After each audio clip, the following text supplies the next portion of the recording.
Warning: the following content contains strong language and may not be suitable for children. This content is primarily for adults, as this is a trucking channel and truckers have filthy mouths. Please don't tweak if I say. Viewer discretion is advised.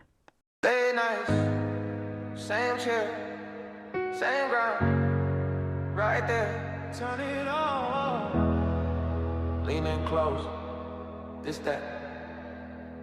Welcome to the mark, the mentor show, where the plans turn real and the hustlers grow. Talk money, talk mindset, talk get it, let's go. If you came from the bottom, it's the road you know. It's the mark, the mentor show. Every loss, every lesson, turn it all to gold. From the late night notes to the sold out goals. Say the name one time so the whole world know. Whoa, the mark, the mentor show. Whoa, the mark, the mentor show. Whoa, the mark, the mentor show. The mark, the mentor show.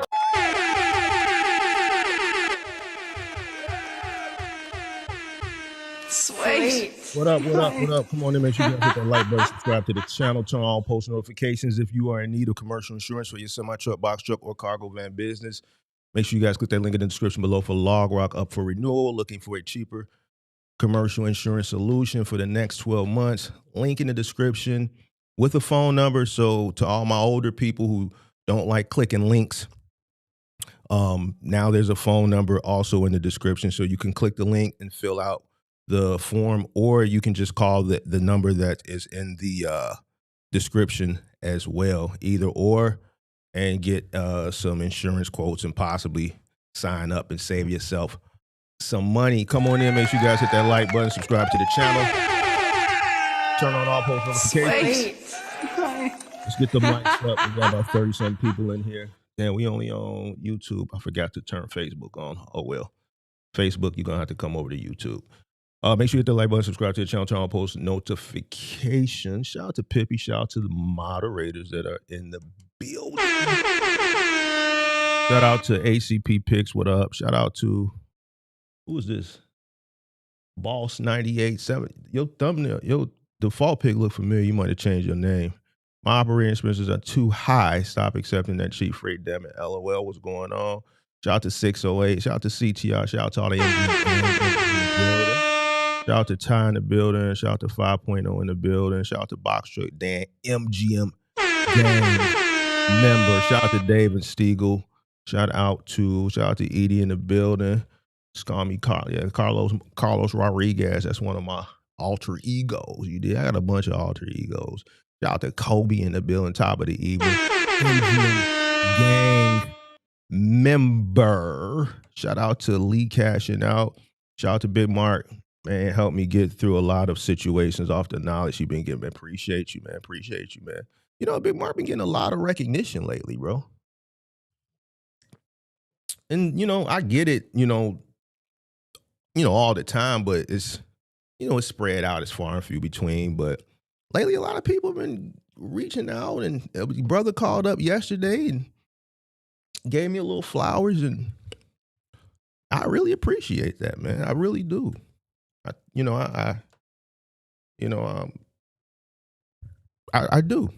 I appreciate that, you know, so I appreciate it. I appreciate anybody that, you know, recognizes, you know, the contribution.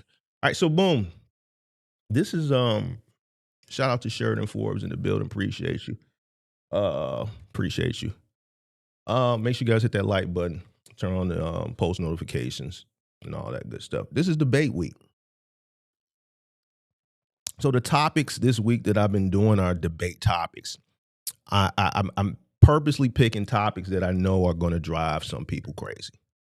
It's done deliberately. If you've been watching me long enough, you know Big Mark could do that. Big Mark will challenge you. Big Mark will challenge anybody. Big Mark is not afraid to have the conversation. Big Mark is not afraid to debate. Big Mark will challenge all the misinformation and the misconceptions that you see out there, and take anybody on head on. All right. So now this is probably this is out of all the topics that I'm going to do in debate week, that's the most triggering. This is probably the biggest one. because it's just not, it does not just pertain to box trucking. It's something that's universal, especially as it pertains to like a lot of the guys that go over the road, semi truck, box truck, cargo van, whatever.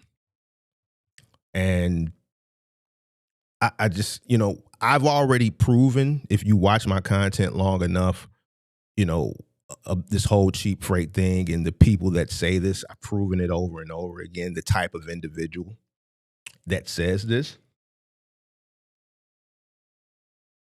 But, you know, we're going to circle back again and cover it because we always got new people watching, right? So let's talk about it. You think I've been spitting more game? I've been spitting game before you was born, little brother. Listen, you wasn't even out the city. You wasn't even out the sack yet, bro. What you was born in 2002? You was born in what, 2002? You say you 24? I've been spitting game probably since 1994. I've been spitting game since 1994, big dog. I've been spitting game before you was even thought of. I'm probably older than your parents. All right? So you ain't never encouraged or put a spark in Big Mark. Big Mark been full of games since about 94. He did. When The Love of Money came out. Do you remember For the Love of Money? Gotta make that money, man. And still the same eyes. Right around that time is when I started spitting game. All right? So look, you just trying to kick it. You ain't got a lot of kick it, big dog. See, that's a saying that we got. You ain't got a lot of kick it. You ain't got a lot of kick it. You could just kick it. You ain't got a lot of kick it, big dog. You dig what I'm saying? Well, we finna talk. We finna have a conversation. We finna piss some people off. Make sure you vote in that poll. I'm curious. Let me see what this poll looking like before we get started. And I ain't got all day today. I got shit to do. I can't even go to the gym today. I gotta make some runs.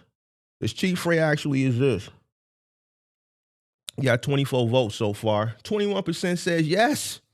Rates are too low. Oh my God, bro. We got some fools. Oh, Big Mark, how you gonna call me a fool? I rock with you because you chose the wrong answer. Listen, Big Mark gonna always keep it a buck with you, whether you like it or not. We could be cool, but I'm still gonna tell you the truth, big dog. That's the wrong answer. No bad business models, 28%. And you can't change your vote. I got it locked that you can't change your vote. So you can't switch up on a browser.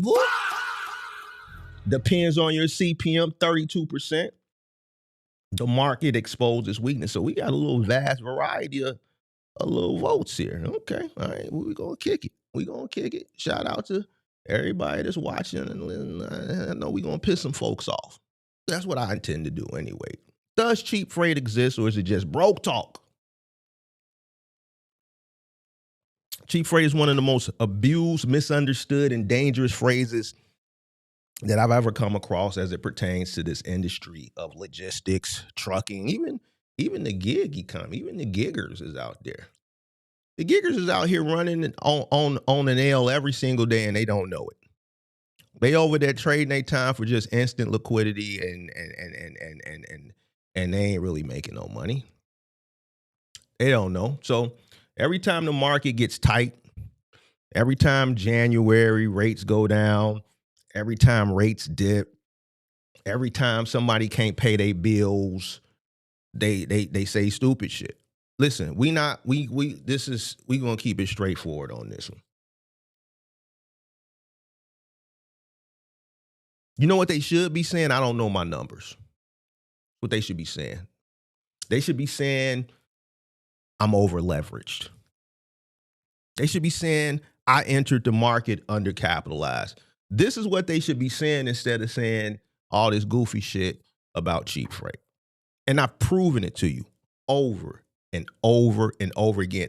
Anybody that says stop taking cheap freight, what have I proved? Somebody in the chat, what have I proved about the individuals that say stop taking cheap freight? Anybody that's been watching me, because we've done these case studies, everybody that I've come across that said this shit, what have I proved? Anybody that's been watching me long enough. I just want somebody else to tell me so that motherfuckers don't think I'm just sitting up here lying. Because I've been doing this shit for years. Anybody, first person. Let's see who been watching Big Mark for a while and seeing me blast people every single time. The motherfuckers who say, oh man, they taking cheap freight. They taking cheap freight. They don't know they cost. They don't know they cost. They don't know shit about what it costs them to operate their business. So they just say the same shit that they hear the rest of the motherfuckers who don't know what it costs them to operate their business. Man, they taking cheap freight. It's a fucking coping mechanism. That's all it is. You've seen every single motherfucker that's come up here complaining about some shit, complaining about the market. All it takes is for me, Big Mark, to ask him one question. All it takes for me to ask him one question. I don't give a fuck about a cost per mile. I don't give a fuck about a cost per mile. Congratulations to you, dog. Congratulations, my nigga. That's all it takes. And then as soon as I ask him, what's your CPM?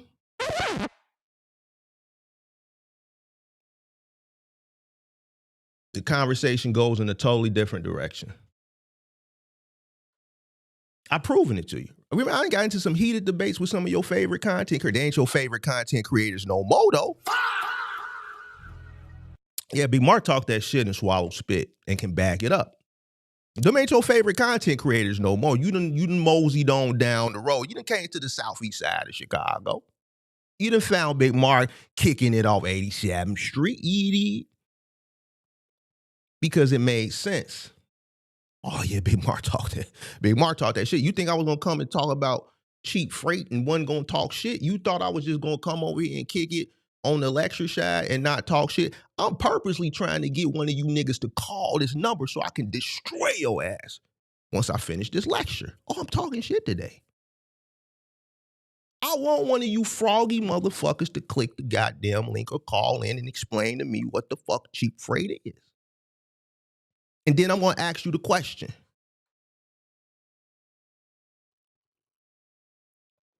Oh, yeah, I'm going to ask you the question. I'm purposely trying to get on the motherfucker's skin right now. I know. Man, freight cheap, man. Y'all keep taking this cheap freight. Nah, big dog, your business is cheap.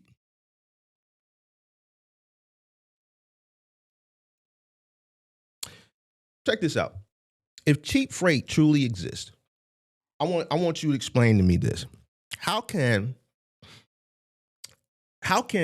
a driver run a load, the same load, for $1.80? The rate is $1.80. So we got two drivers. Why is it that one driver can run a load that pays him $1.80 a mile, and driver A, it ruins him? But driver B, same setup, same load, same route, same everything. Everything is identical except their cost. Can run that same load at $1.80 and be profitable. Only thing that's different is their cost.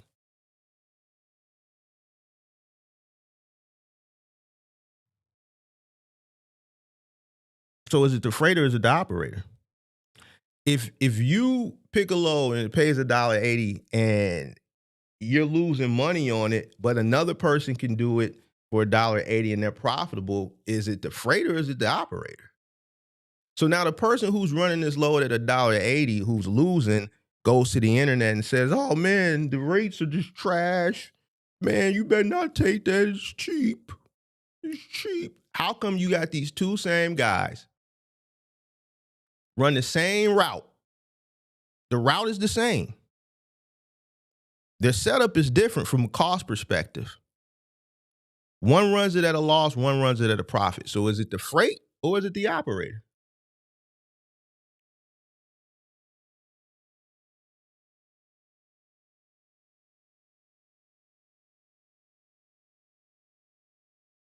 I think things do with logic. I don't say things based off emotion. I don't say things because I heard somebody else say things and I use them as a coping mechanism to, just complain about why things aren't going, good for me. That absolutely makes no sense whatsoever. Free market, free enterprise is just that. competition, supply and demand is what sets the rates. You're supposed to know this before you enter into this business, this very volatile business. I mean, let's be honest here. Trucking is volatile. It's very volatile.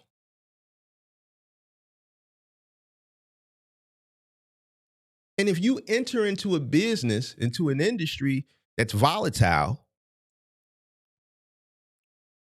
and you don't understand that from the beginning, because clearly you don't understand what you're investing in, you're not going to set yourself up to win. You're not going to set yourself up to win.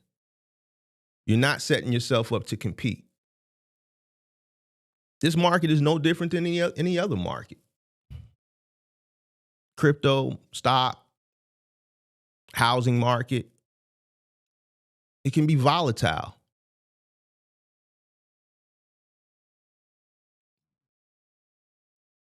So is it the freight or is it the operator? It's a relative term. There's no universal cheap freight.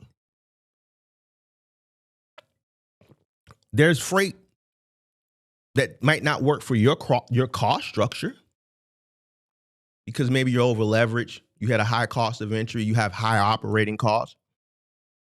There's freight that exposes your inefficiencies.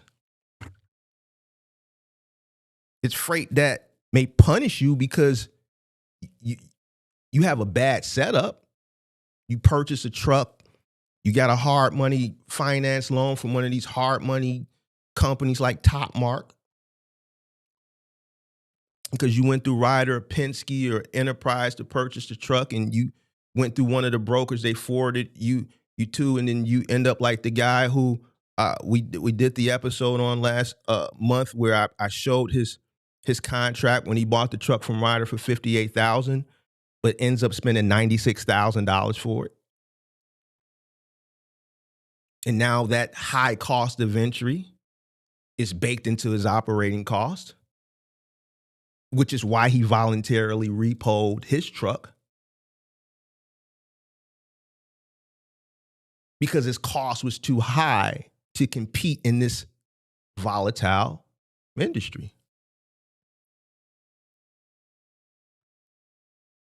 If the load breaks you, but it feeds somebody else, how is it cheap?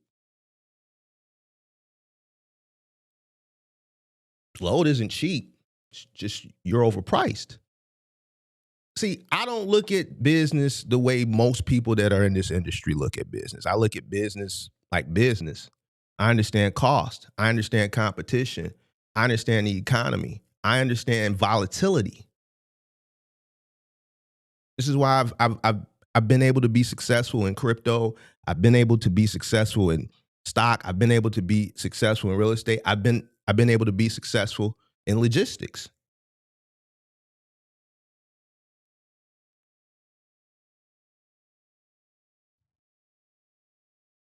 I understand volatility. I know and I understand it exists.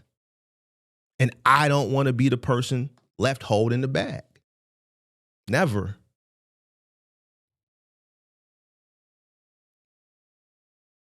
And when I say the load isn't cheap, you're just overpriced. That's not an insult. It's just the truth. You're overpriced in comparison to the competition that can run it profitably.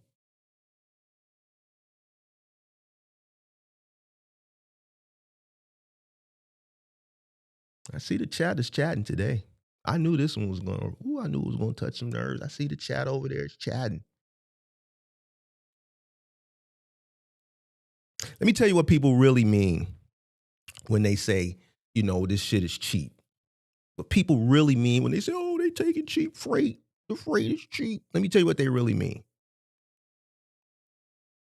What they really mean to say is I bought too much truck, or I bought a truck that was overpriced.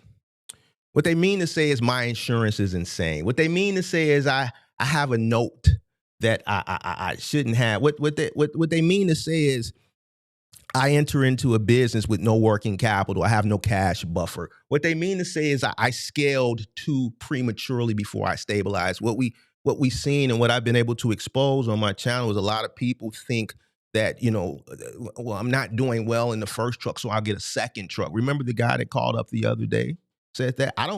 For the life of me, since I've been creating in this space, I don't understand why so many people think, the second truck is the answer. That doesn't make any sense.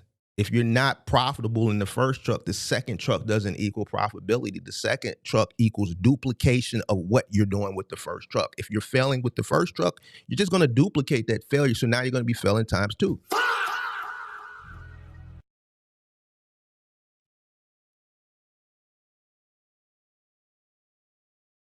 So now, because of all these variables that are pretty much your fault, the market is the villain?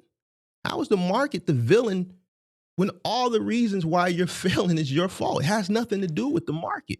You didn't set yourself up to compete in the market correctly. Listen, the market going to do what the market do.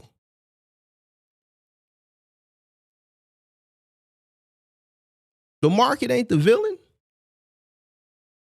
The business model is your business model is the villain. I want you to do me a favor. Do me a favor. Go in the bathroom, wipe that motherfucker off. Wipe it off. Get you some, because I know that shit probably, it ain't clean. You dig what I'm saying? Get you some paper towels, get you some Windex, clean that motherfucker. I want you to see yourself crystal clear. Wipe it down, just paper towels, clean that motherfucker, wipe it down. And then look. And what you see when you look in the mirror when you go in the bathroom, that's the reason why you failing, big dog. That's the reason why you failing. Ain't got shit to do with the market. That shit is you. It's all you.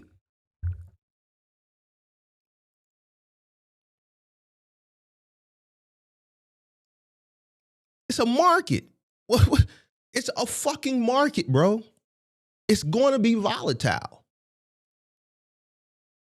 Everybody that says this dumbass shit, this is some of the dumbest shit, and they hate, your favorite content creator, they hate this shit. And they tried to come for the kid a year or two ago, destroyed all the motherfuckers because they couldn't articulate or substantiate what the fuck cheap freight is. I can. It doesn't exist.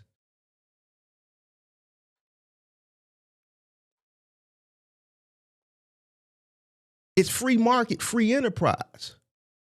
It's competition. It's a market. It's going to be volatile. May the best person win. Period.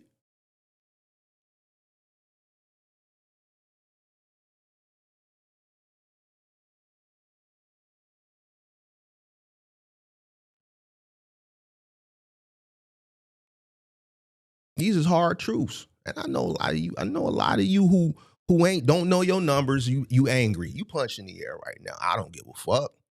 Because I'm just telling you what it is. Now, I will put the number up and we can have the conversation. I'm the only motherfucker who will talk to you motherfuckers.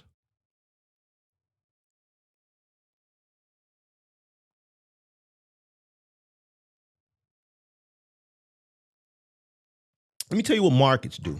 All markets, they expose weaknesses. Freight market, housing market, stock market, crypto market, gold. It's just markets. They expose weaknesses.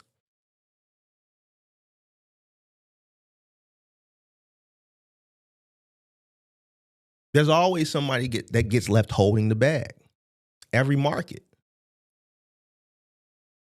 You know why so many people want me to bring that stock investment shit back? It's because of the work that was done and the money that was made. But guess what? There were some people that got left holding the bag. Their weaknesses got exposed. Lack of discipline, lack of understanding of numbers.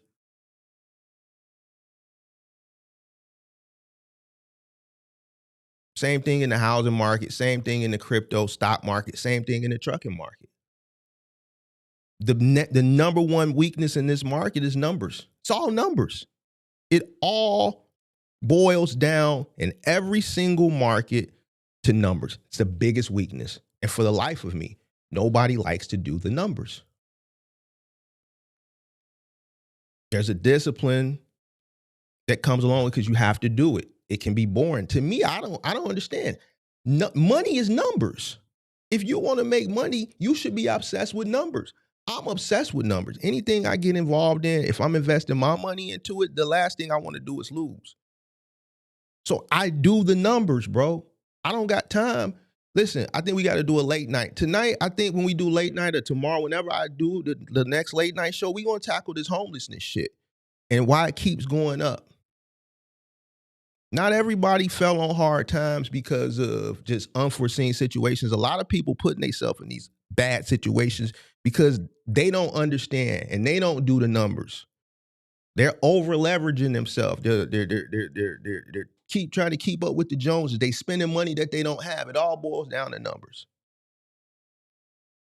And for some reason, nobody in today's society want to do the numbers.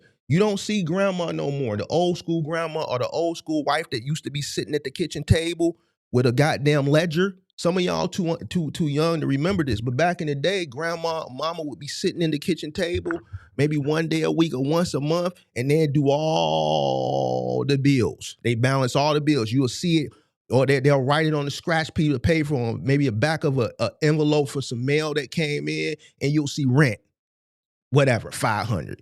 Fucking groceries, this, $100, light bill, $60, gas bill, $100.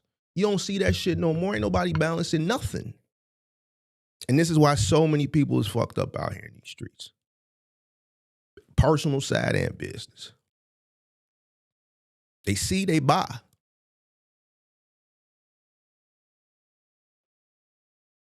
All markets expose weaknesses. All markets, not just the trucking market. When the money is flowing, everybody looks smart. It was so many smart motherfuckers in 2020 and 2021. Everybody was smart. It was a bunch of smart, intelligent trucking motherfuckers from in the box truck business. I went and watched a lot of that old content. I wasn't creating content then. I was too busy working. I didn't even know this space existed. But when I found this space after my exit, and I started to look at some of the content that was being produced during the pandemic, I tell y'all this all the time. I said, oh, I can dominate this little tiny little niche on YouTube because these motherfuckers are stupid. Remember I tell y'all that? I said, there's some dumb motherfuckers over here. Don't none of this shit make sense they talking about. Some of y'all been following Big Mark almost 4 years since I came onto YouTube. And remember that I say this all the time. Mark, why you keep bringing up? We get it, man. We get it. No, nigga, I ain't gonna never let y'all live that shit down. Y'all was fucking, y'all didn't want to hear the truth because y'all was in that euphoria of all that money from the pandemic. And I kept telling y'all this is a bubble. And it actually already burst. I said, these motherfuckers think this is like the real, like this is what trucking really is. They think all these exorbitant rates and all this high payout, they think this is trucking. They think this is logistics. They think from a final mile, Amazon, you couldn't tell Amazon motherfuckers shit. Amazon OTR motherfuckers, you couldn't tell them nothing during that time. Everybody was fucking brilliant.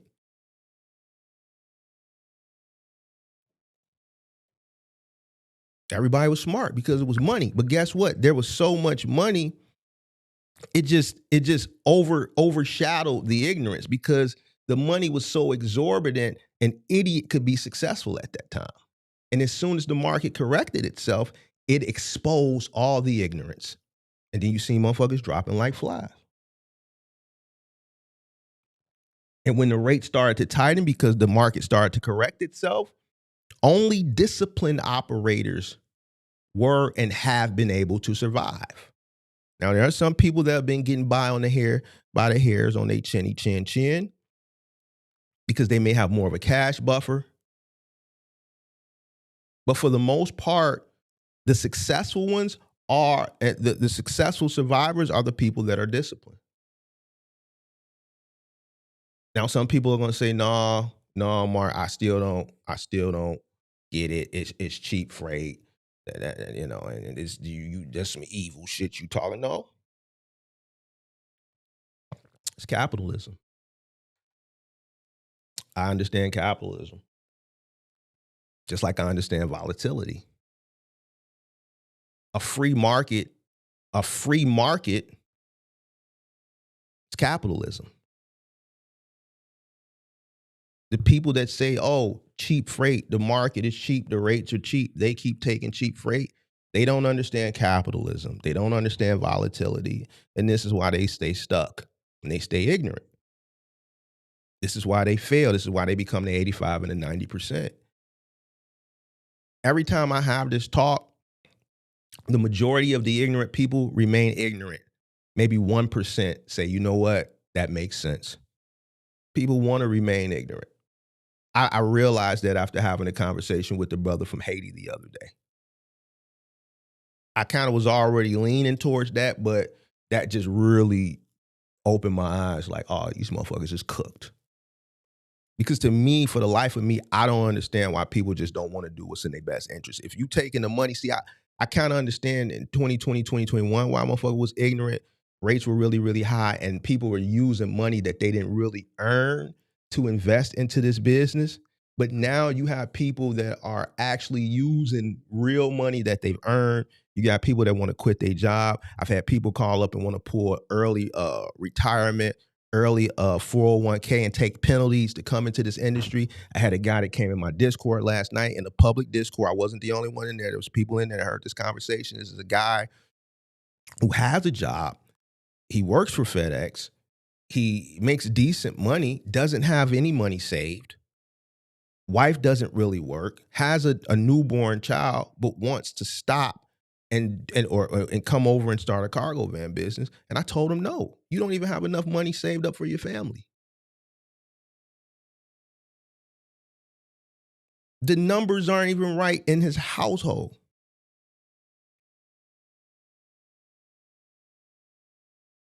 I don't understand why what's so intriguing about this. I don't understand why so many people want to put themselves in a more fucked up situation than they already are. Because this ain't what you think. It's two words that I want you to walk away with: capitalism and volatility.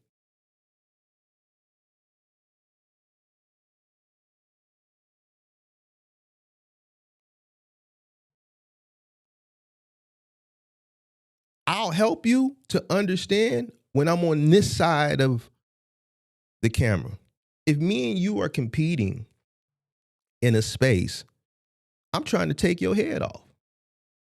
If you come in and you are over leveraged, undercapitalized, lack knowledge, and I'm competing with you and I'm the polar opposite, my cost is low, I have an understanding, my acumen is through the roof, I'm going to be the guy that you're saying is taking cheap this or taking cheap that. But what you may not understand is that it's being done on this side profitably. So is it really cheap, or am I just beating you? It's a market, so how can it be cheap? A market, there's volatility. It's the most ignorant shit a person could ever say.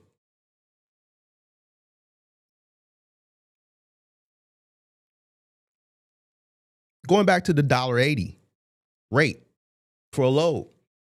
If your CPM is $1.20, that same $1.80 example that I gave earlier, to you, that freight is profitable. If your cost per mile is $1.65 for that same $1.80 example I gave earlier, then that you're profitable, but it's at a stress level because you're not profiting that much. Now, if your cost is over $2.10, then that to you would consider that freight cheap. Same load, 3 different outcomes. So is it the freight or is it you? Is it the freight or is it you?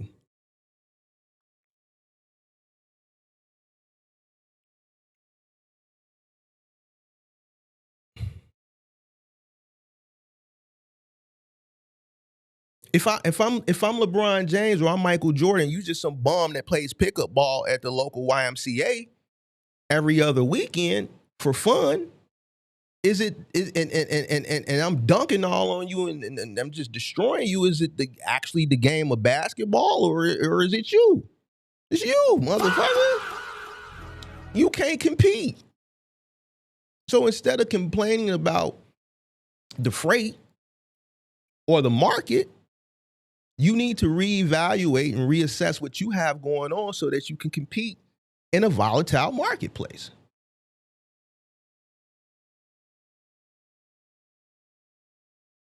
The broker. Oh, the brokers. That's another classic excuse. If it's not the cheap freight, it's the brokers. Do brokers rob people? I'm pretty sure there's some brokers. I know, I 100% know there's brokers that take advantage of people. And you know who they take advantage of? People who don't know their costs. Listen, I've heard some of these broker calls. If I was a broker and you call me and I would be able to tell that you didn't know what it cost you to run your business because you ask questions that tell me you don't know what it cost you. You want me to tell you what's profitable for you. Now, if I'm a young broker and I'm getting paid, but I'm also getting incentivized to sell loads and take more profit, and I'm trying to work my way up through TQL, and I'm trying to, get me a nice high-rise apartment like some of the top brokers in the office, I'm probably going to take advantage of go for your ass too. Ain't no listen. If I was a broker and that was the game that I signed up for, and I saw that you didn't know what the hell you had going on, and I could sell you something and we could make more on my end and it's going to benefit me, then why wouldn't I? It's not unethical. It's not unethical. It's a negotiation. You don't know what your cost is. I heard some of y'all, man, call these brokers. You tell on yourself. You tell on yourself. If brokers robbed everybody, trucks would stop moving. Freight would sit. Rates would skyrocket. But that's not happening. You know why? Because there's people out here running profitably. And if somebody can profit where you can't, that's not theft. They're not robbing you. It's just there's people out here that can compete better than you. It's competition.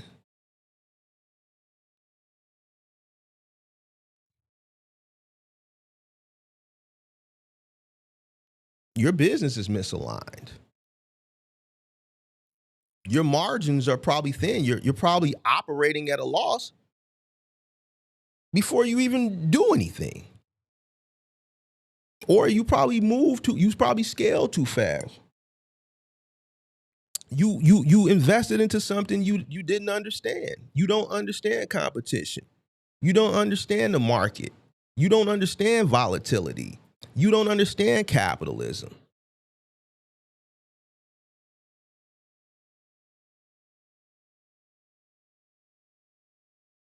Smart people in business don't cry about shit. They adjust. And the most dangerous thing about this whole cheap freight myth, I call it a myth, is it keeps people stuck. Keeps ignorant people stuck until they ultimately fail.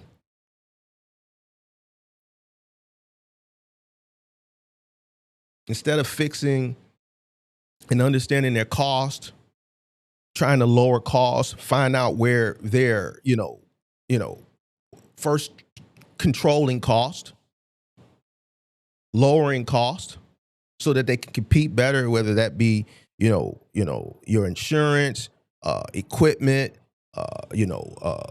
changing your operating status, you're controlling deadhead, creating a radius, planning for maintenance.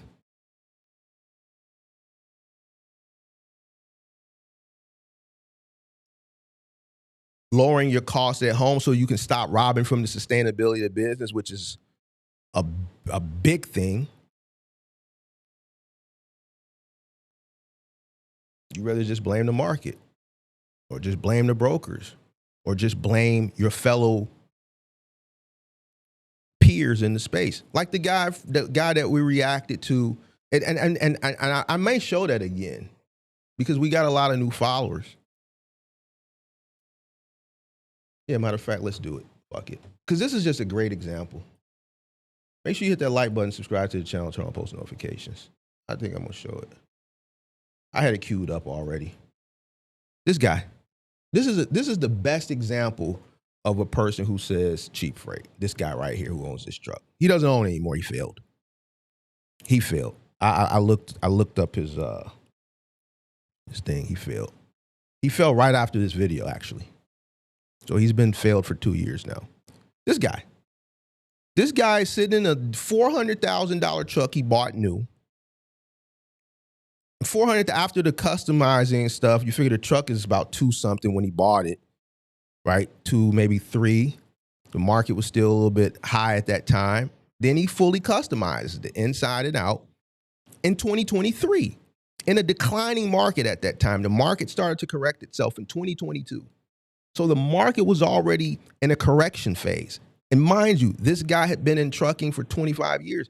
Almost at that time, he had been in trucking since 1999, 2000. So he's gone through ebbs and flows and upturns and downturns in the economy. So you would think a person wouldn't do anything make such a foolish purchase. But yet and still, this fucking guy's in this video from Mother Trucker. And the Mother Trucker's just up here pacifying this fucking guy instead of telling him the truth. Complaining about everybody but his fucking decisions. And guess what? He said that they keep taking cheap freight. Stop taking cheap freight, guys. Stop taking cheap freight.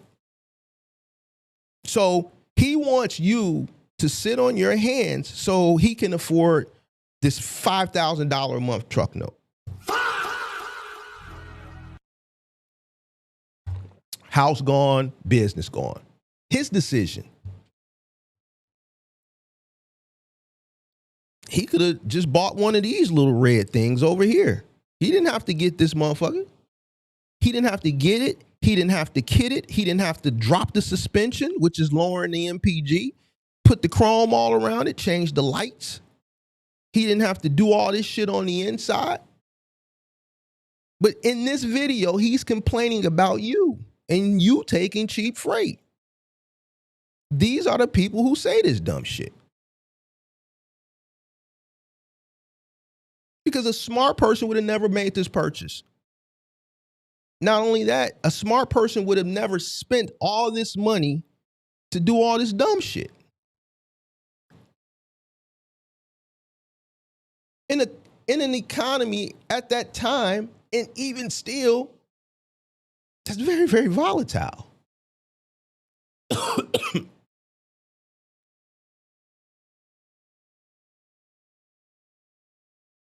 These are the people that say that dumb shit. Now, the guy who's just in a regular truck, a regular Freightliner Cascadia, or whatever, just happy to have a truck that's working, that's operational, get some decent MPG, he keeps it clean, keeps it sanitized, he keeps it smelling fresh, he keeps it PM'd. He may get it washed every other week. He's thankful. He may not get all the people stopping. Why do I always do that? He may not get all the people stopping him at the truck stop and, you know, giving him kudos. He ain't getting the praise at the truck stop. People ain't kissing his ass, wanting to know how much he spent and giving him all the clout. He ain't getting the clout. But that driver is profitable, and this one is out of business.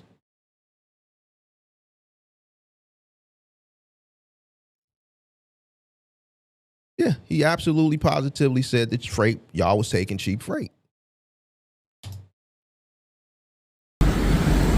Look at this, man. This is probably the best case study video for cheap freight, bro. Like you can watch this over and over and over again because it's the best example.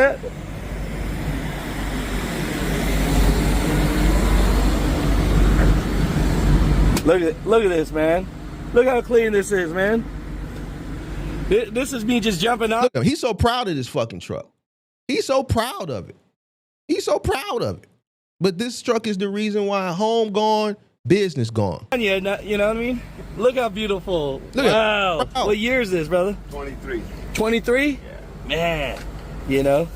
You don't mind me stepping on this? Is all right? All right, perfect. And so we're having a real conversation.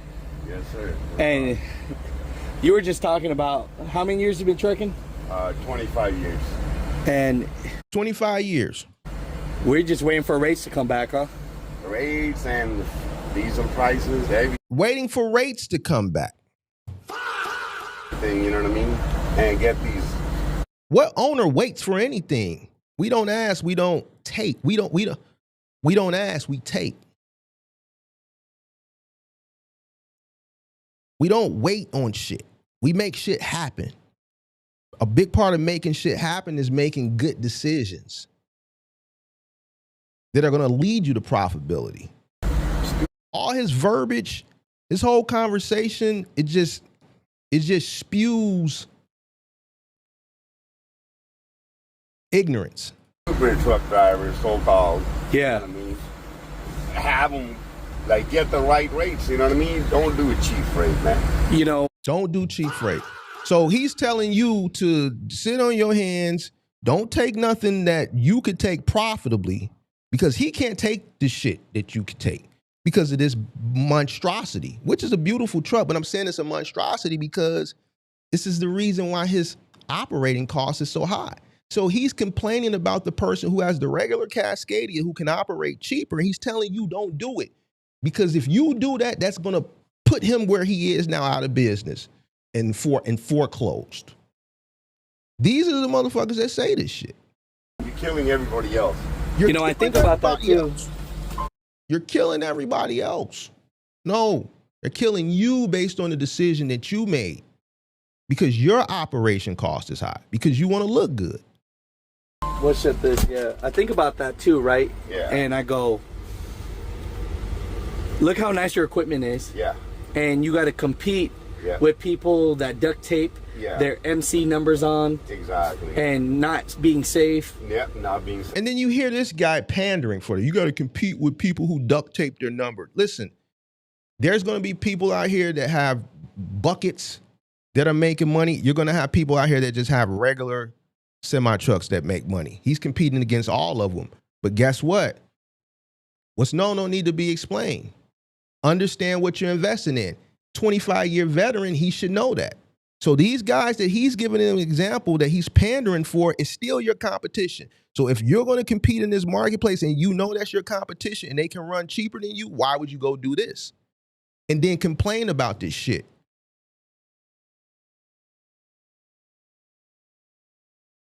Moving industry, you're going to compete against rogue movers. I get it. It happens. I'm not going to complain about it. We're going to set our price accordingly. We're going to do good business, and we're going to get 50, 60% of our customers going to be returning customers, and we're going to get referrals. Rogue movers aren't my competition. We're past that, but I understand the industry. It's not something that I'm going to be able to, it just is what it is, but I understand it. So I know how to maneuver around it and maneuver through it and still be successful and still be profitable. We don't complain about it. Oh, the rogue, unlicensed guys are taking, no. There's a marketplace for them. There's a marketplace for us. Safe at all. You know, that, you know, it's one thing about DOT, I would say, but it's another thing about, I can't listen to this mother trucker guy because he's a panderer. Because he should tell this guy, yo, the reason why you're in the situation you're in is because of you. It's because of your ignorance. But yet and still he complains about the people who are operating cheaper than him. So I can't listen to him too much longer. Every time I watch this video, it's a good case study and it's a good example to prove my point. But once he gets to pandering, there's no way I would be sitting in the passenger side kissing and pandering this motherfucker. I would look over and tell him, yo, you failed and you You losing your home and you failing, buddy, because of this decision you made, and you should have known better. And he probably would have kicked me out the truck, but at least he would have known the truth.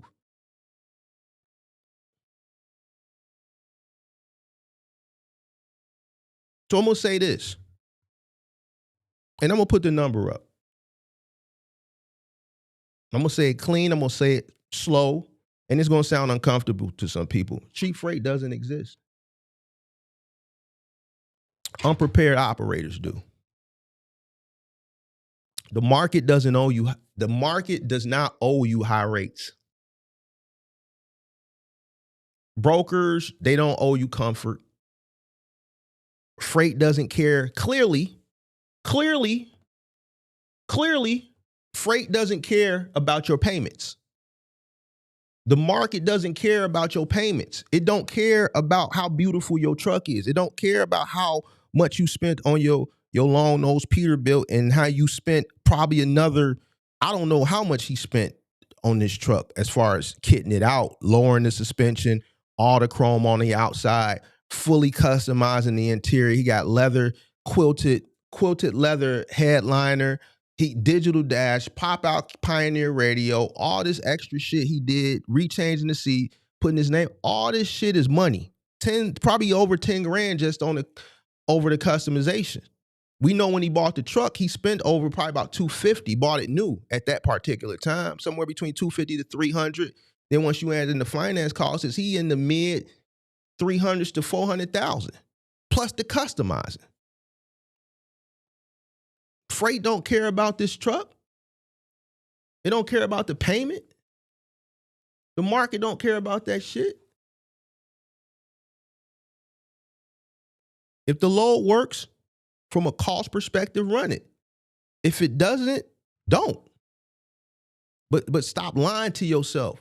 Stop coming up with these coping mechanisms and shit like that.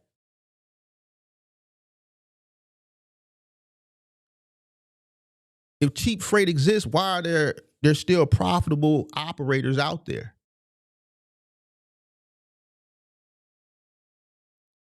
If cheap freight exists, why are there still profitable operators out there? Now,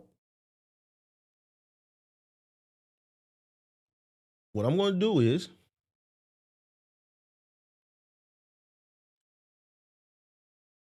I'm going to drop the number,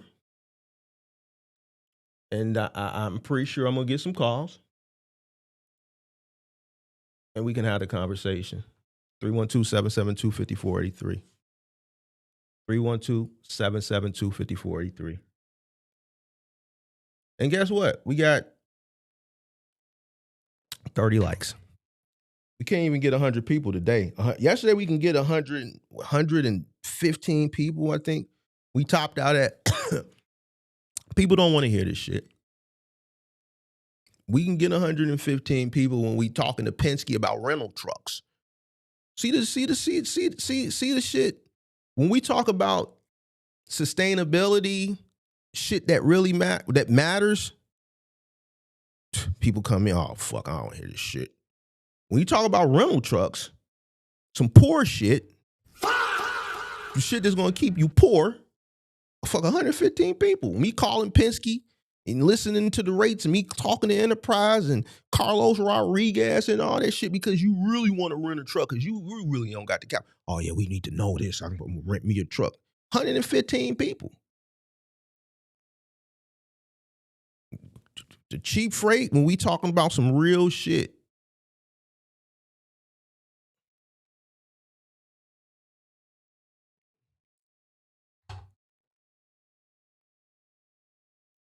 I love it though. I love it. 312-772-5483.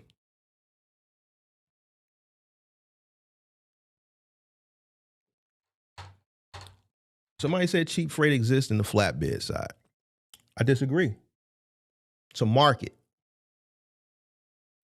You know what? Explain to me what's the difference in one niche in the same market versus the other niche. Explain to me what it is. Explain to me how something can exist in a market. that you say is cheap? Explain to me that. Explain it. Don't explain it from emotion. Don't explain it from feeling. Explain it from logic, from a business perspective. Understanding capitalism, understanding what free market and free enterprise is. Explain to me how something in the free market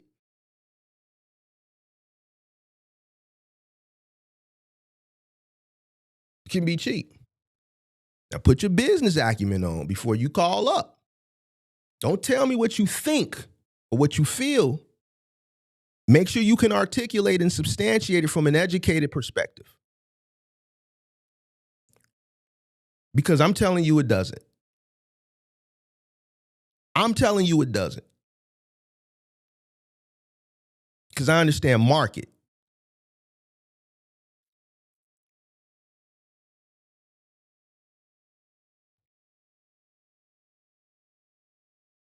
Whoever just hit the dislike button, call the number. Don't hit the dislike button and don't call the number. Call the number. I won't listen. Big Mark looking for the smoke. I want the smoke.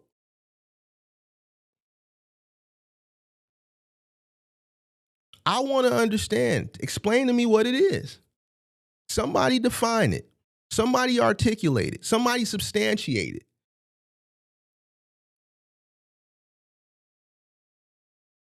From a business perspective, and then use a real world case study.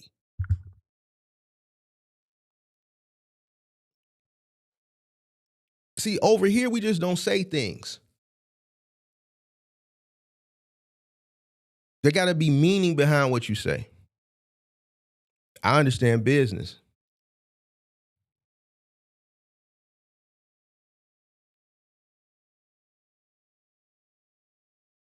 What's the difference? How is it cheap if you're getting out competed? And somebody that's out competing you profitably, how is it cheap? Because it's not cheap for them. Cheap is a universal thing. It's like you can't, like, when people say cheap freight, how is it cheap if people can do it profitably? It's not universal. It's a market.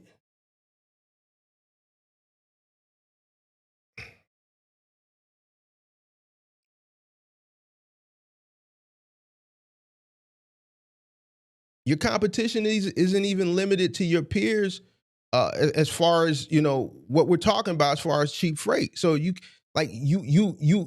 still competing against bigger people who operate on smaller margins, but because they're operating at volume, they can take things cheaper. That's still your competition too.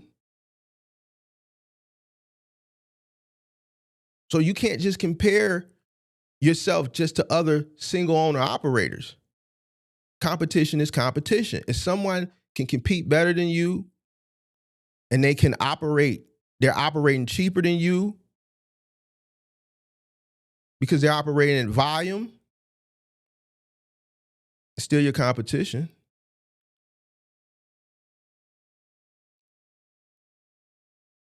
I always use the Walmart example. They can outprice all the mom and pop general merchandise stores because the same goods that the mom and pop sell, Walmart sells them cheaper. Why? Because they order millions and millions and millions of units, so they get a cheaper unit cost wholesale so they can sell retail cheaper.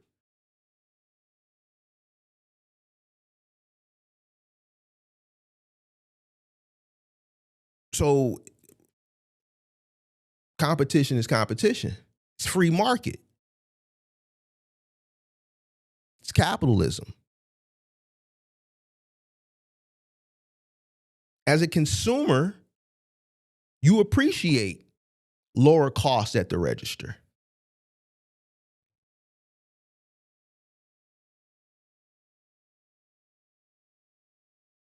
The reason why things may be lower at the register, there's a lot of costs that are baked into what you pay at the register.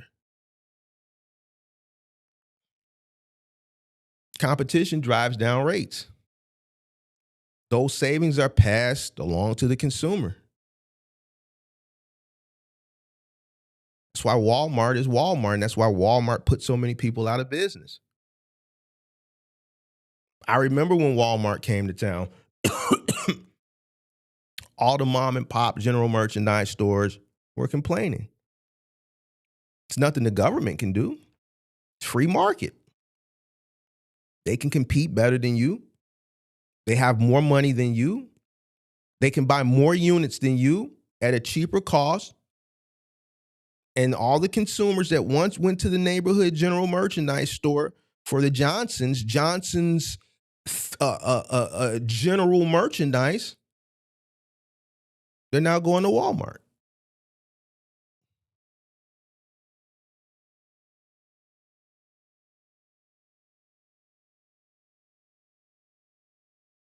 Welcome to America. So if I was going to start a general merchandise store, I would have to, one, I would need to understand that, Walmart is going to be my biggest competitor. I would have to do deep research. I would have to do a really good market analysis. Put myself in an area where I'm going to get foot traffic. I'm going to get, car traffic. That's going to be a ways away from the nearest Walmart. And I don't know, whatever the air mile radius that I deem profitable enough that I'm away from a Walmart that I'll be able to generate enough foot traffic so that I can be profitable. Then I may have to order so many units and backstock so much shit just to get my unit cost down. I'm going to have to order so much shit and backstock it. I'm not even going to have the shelf space, but I got to order all this shit just to keep my unit cost down so that I could even compete, so that people won't drive an extra 10, 15 miles to save on certain shit. Why? Because I'm understanding what I'm investing in. I'm not just doing things blindly, ignorantly, getting a general merchandise store and then doesn't last a year, and then I'm complaining about Walmart when Walmart had been in that same location 10, 15 minutes away from where I put this general merchandise store, and they've been there 20 years. It's the same here in trucking.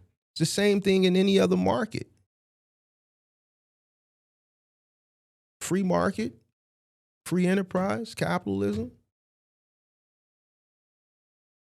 Understanding what you're investing in.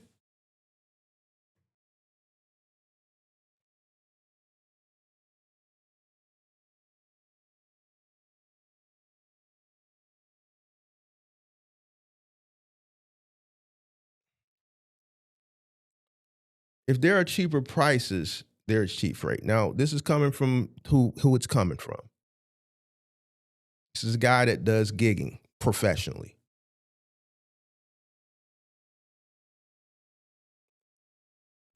The price is the price. Doesn't mean it's cheap. It's about, can you do it profitably or not? So even the way you worded it is ignorant. Doesn't exist.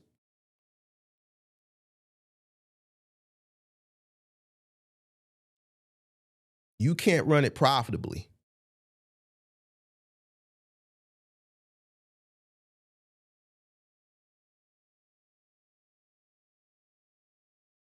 Your operating cost is too high to compete in the marketplace. Whose fault is that?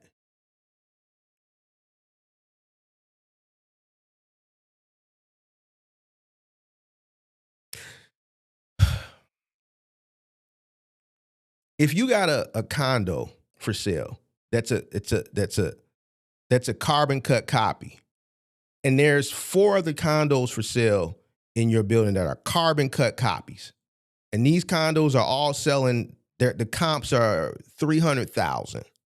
They're all carbon cut copies. Comps is 300,000, but you list yours for 450. They all on the same floor. 4 different owners. The other 3 owners are selling around 300,000, and you got yours listed for 4.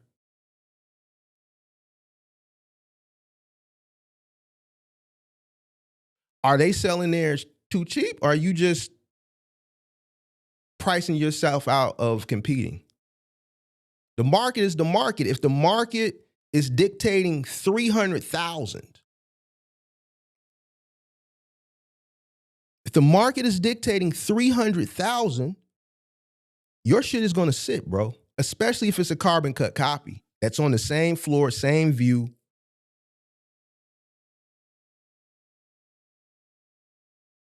Means you're overpriced.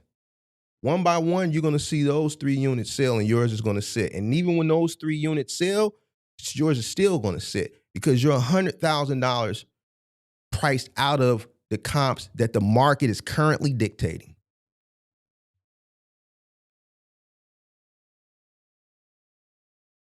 A market is a market. Now, if you bought in an overpriced market for $375, and then you realize, yo, I bought too much, or I can't afford the mortgage, I need to get out of it. But the economy and the market corrects. You bought this unit in a market where it was overpriced for whatever reason, whatever was going on in the economy, and then the market corrects itself and it goes down. But these other 3 owners bought 15 years ago for 100 and something, 200,000. They're in the money. Still your fault. You bought at the wrong time. You bought a unit that was overpriced. And once the market corrected itself, you're underwater. So now what you really should be doing, you got to sit on that motherfucker. And if you don't want to sit, then you're going to have to sell at a loss.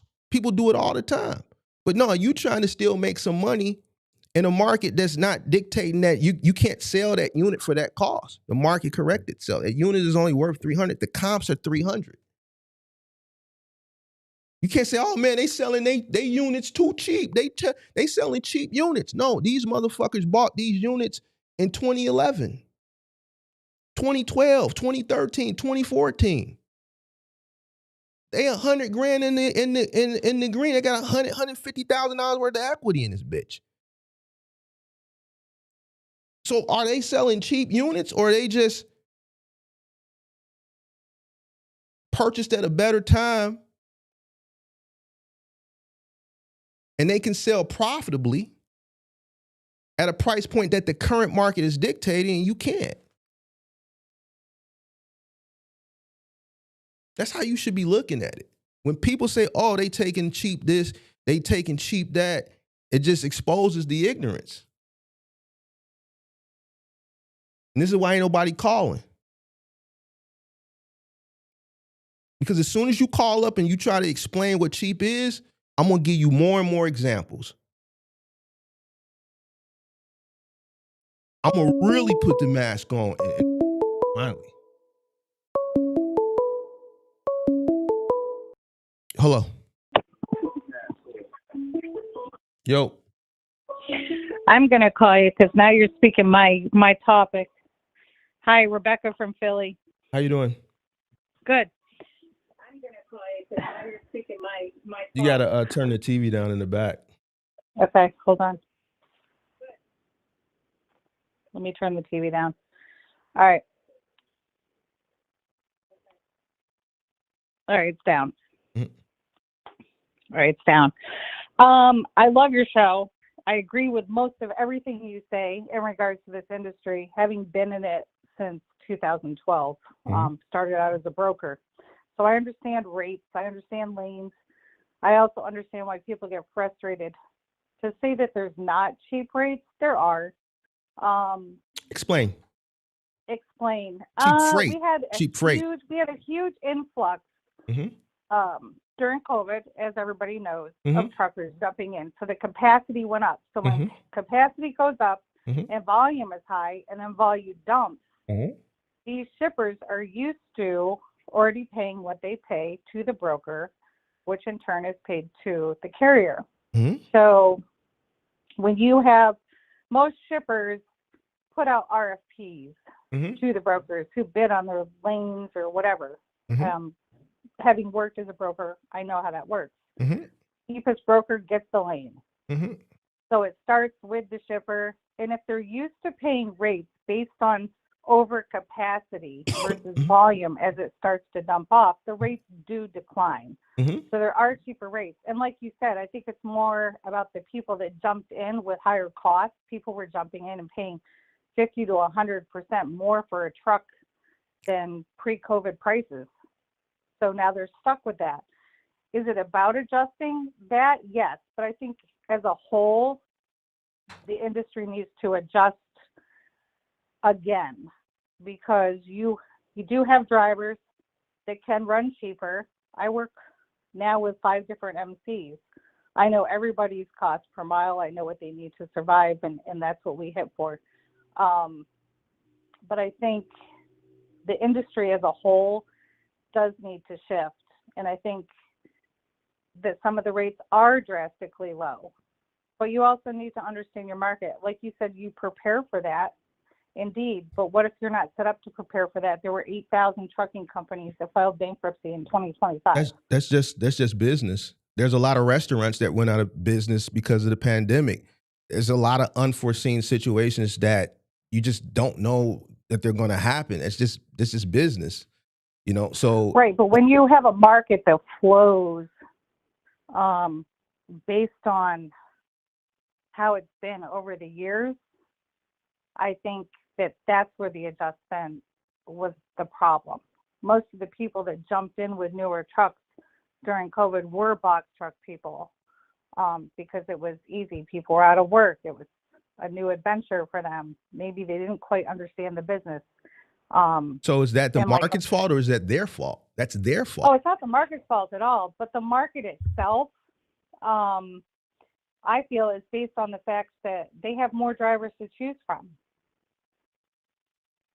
So they're going to keep the volume. They're going to keep the rates low. That's business. That's because free they market. know someone will take it.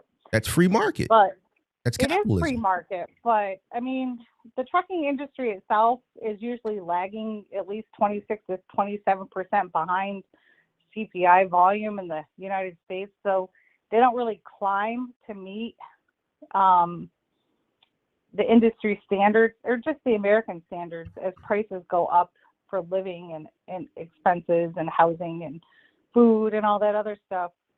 Trucking's always kind of been behind on that, but I think wages are behind as well as far as everyday people who aren't in the business that work everyday jobs. Wages aren't scaling with the rate of inflation. I just think that's just not in trucking. That's even with working class people. That's why so many people are homeless. That's why so many people are getting priced out of rentals. That's why so many people are living in their car. That's why married couples can't afford to buy a starter home, because everything is the inflation has scaled and wages haven't grown with the rate of inflation. So yeah, I don't know. I mean, they're able to hire cheaper people that are going to run it cheap or run it shady, and that has been a big problem in the industry for the past 5-6 years. So I don't know. I think we're going to see some change. But are there cheap rates? Yes. Well, so explain to me what cheap freight is. When you study the market and market lanes, you understand that a load going from St. Louis, Missouri to Brooklyn, New York is going to pay 23 cents more a mile than going from Brooklyn to, because it's based on the amount of trucks or influx in the freight going in and out. If there's more freight going out, the rates are going to be less. But when you find people that are piling 2-3 people in a truck or running shady shop and can run cheaper, then those brokers are going to pay less. But let's talk about the people, because in every industry you're going to have just crooks. But let's talk about the people who are priced, right, to compete in a volatile marketplace. Like, there's people that are profitable ethically, that are successful still in the current marketplace. Would you agree or would you disagree? They're kind of hanging on. Huh? I mean, I know that the companies I work with are doing okay. They're able to pay their overhead. They're able to whatever. But we all work as a team too to trying to make sure. Because now I dispatch. I got out of brokerage. I got tired of it. So it's a crazy game. So now I just work with various MCs, and I coach them along the way because I want them to succeed. So I make sure that they understand what it's going to cost, what they need to have in reserve, what different lanes pay, and we keep ourselves kind of working in a triangle so that we can make sure that we benefit from it. The cost, like Atlanta rates used to be great coming out of Atlanta, now not so much. But is that because of the influx of drivers and the fact that we're still over capacity? I mean, I looked at the rejection rate today and we're at 11.5, which is good for drivers and it's good for rates. That means that people are rejecting rates. So the brokers are having to shell out more money. You know why capacity hasn't really tanked and people keep waiting for it to tank, but it's not doing it like what people want it to do? You know why? Why? Because a lot of the drivers that came into owner operator, once their business failed, they just became a company driver, so that capacity still exists. Yeah. Capacity exiting means out, period. Correct. So everybody that fails, they just go become a company driver. So capacity is still there. Yeah, I mean, we've seen a lot of capacity come down, and I think we'll see it happen a little bit more. There's been less and less people coming in and more people going out, at least towards the end of 2025 from what I researched. But it's a business where people are always going to be coming in. Exactly. Especially now with the whole, trucking, whether you're a company driver or your owner operator, you have some form of freedom. A lot of people don't want to be confined to a cubicle or confined to a stock room or confined to a warehouse where they have direct supervision over them. So a person who's out driving for a company, they're by themselves every day. People want freedom, and then everybody else just wants to be their own boss. And trucking, logistics, especially OTR, provides that level of freedom. So I think you're going to continue to have people that are just coming into trucking. Definitely. You'll have people come in and people fall off because they don't know how to, their numbers to operate and such. But I do feel that the rates have been lower than normal in comparison to inflation of the average of the trucking industry, just from what I've seen in the years that I've been in it. Mm-hmm. So go ahead. I'm sorry. It is frustrating. It is frustrating when you're in this business for a long time and you're overlooked as a good carrier for someone that will take it cheaper. Now, if they're taking it cheaper profitably, that's just business. I don't know that many of them are. but even that, ignorance, running cheaper, person ethically running cheaper because they could be an old vet, their equipment could be paid off, their insurance could be lower. The person who's running profitably on the up and up, all this is your competition, and you should understand this prior to coming into business. It's just what it is. Every industry, even household goods, you have rogue movers. Right. You have to compete against, right? But it is what it is. You have to understand this. Like, to be honest with you, it's not going to get any better. If anything, it's going to get worse. The more desperate people become, the worse it's going to get. What fuels the desperation? A lot of their personal bills. Yeah, I don't know. I kind of agree with you on that. I kind of don't. I think that capacity, I've seen how capacity's gone down in the change in the business just in the past, I don't know, probably 3-4 months. Like even the holiday season, it wasn't what it normally is as far as like volume. That's because of less consumer spending. Yep. And now we're in the first quarter with storms. So that's not good. That's bad for truckers. It's less volume. It is.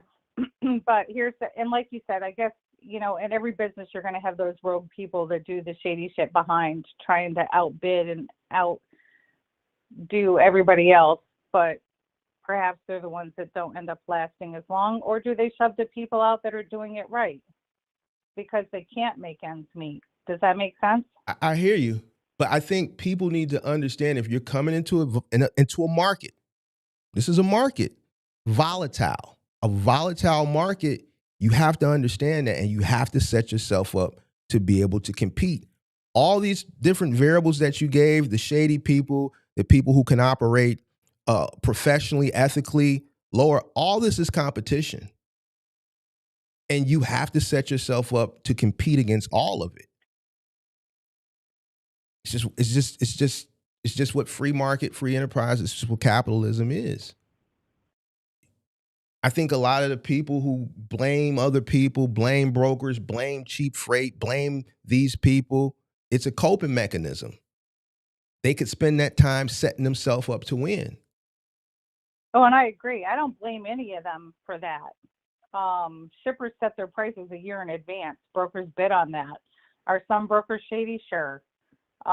Just like there's carriers that are shady. But as far as the increase in the rates, it hasn't flowed from year to year. It had that hit during COVID where everybody was like making banks, which was crazy. And then it dumped down lower than it had been even since like 2021. What? So we haven't really seen. So if we take 2026 rates and we compare them to 2021 rates, they shouldn't be the same, but they are. What was the average rate in 2021? The average rate in 2021. Now I work with most dry vans, so it's a little bit different. Sorry, I live in Philly. The cops are going by. Might be loud. I believe the average rate I wanted to was running about I want to say probably about 267.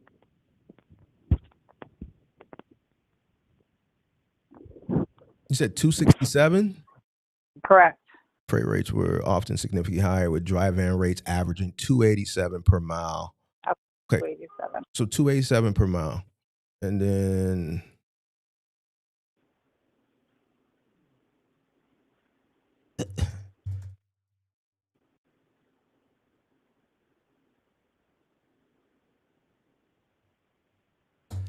I know they dropped about 26 to 27%. okay. So, and right now, what's the current rate per mile? It depends on the lane you're running. Dry. Let's stick with your example.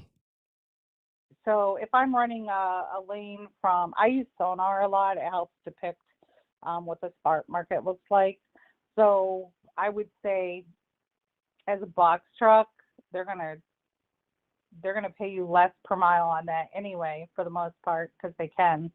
On a dry van rate from, like, say St. Louis to Brooklyn, you're looking at probably like $325 a rate a mile, whereas it's not that if you compare it to 2000, like way back before, like 2021, 2022, before that, the increase isn't there. We're right back at the rates we were then. In 2021? Yeah. At least that's what I've seen in the trend.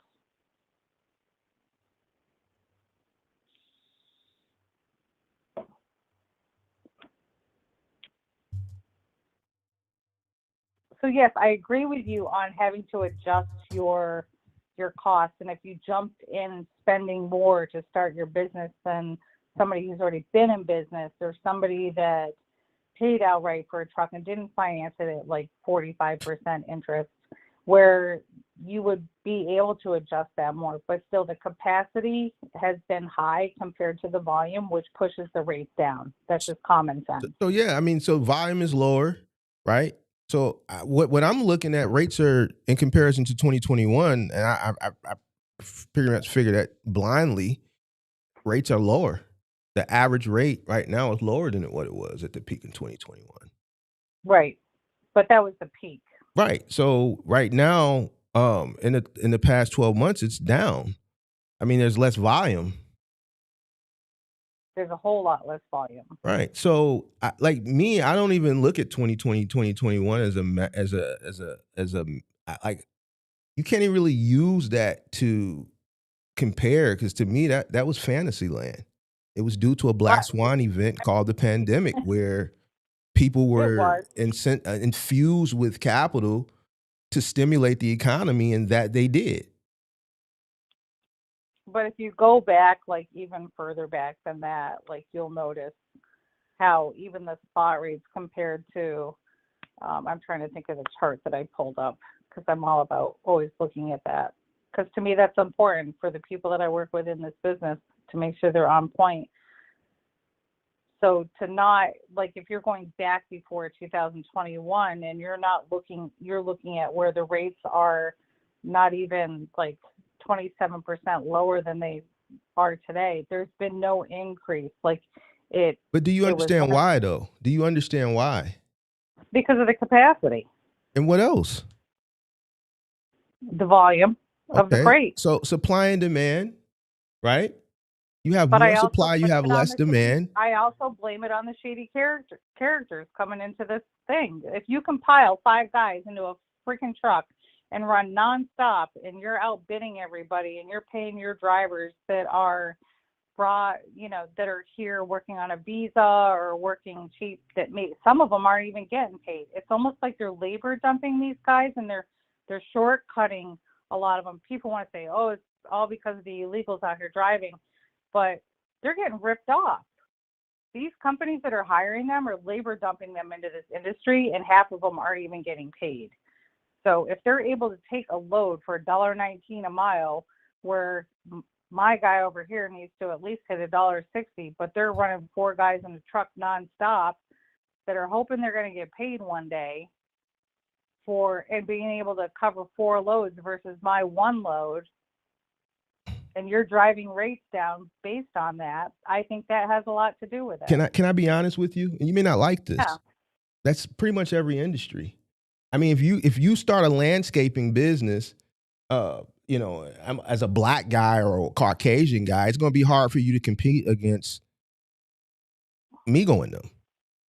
They got 3 guys. The main guy speaks a little bit of English. The other 2 guys don't speak a lick of English. They're probably here illegal. And they're going to cut your grass front and back for $30 every Saturday. Right? And because they can do it for so low, they have a slew of customers.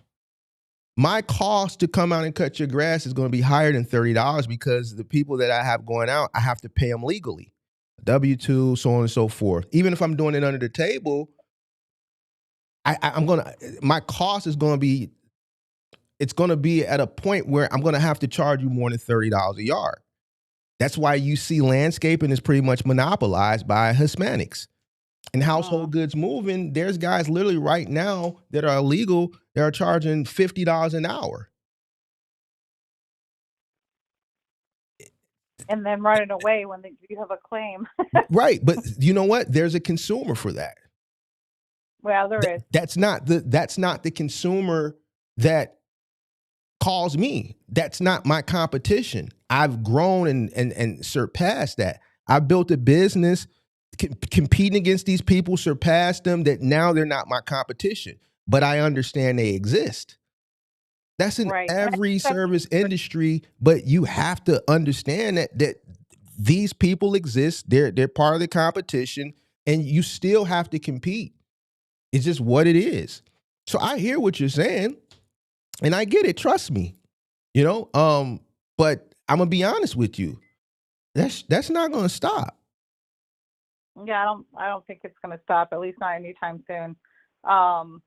It's just not. It's not going to stop. It's actually going to get worse.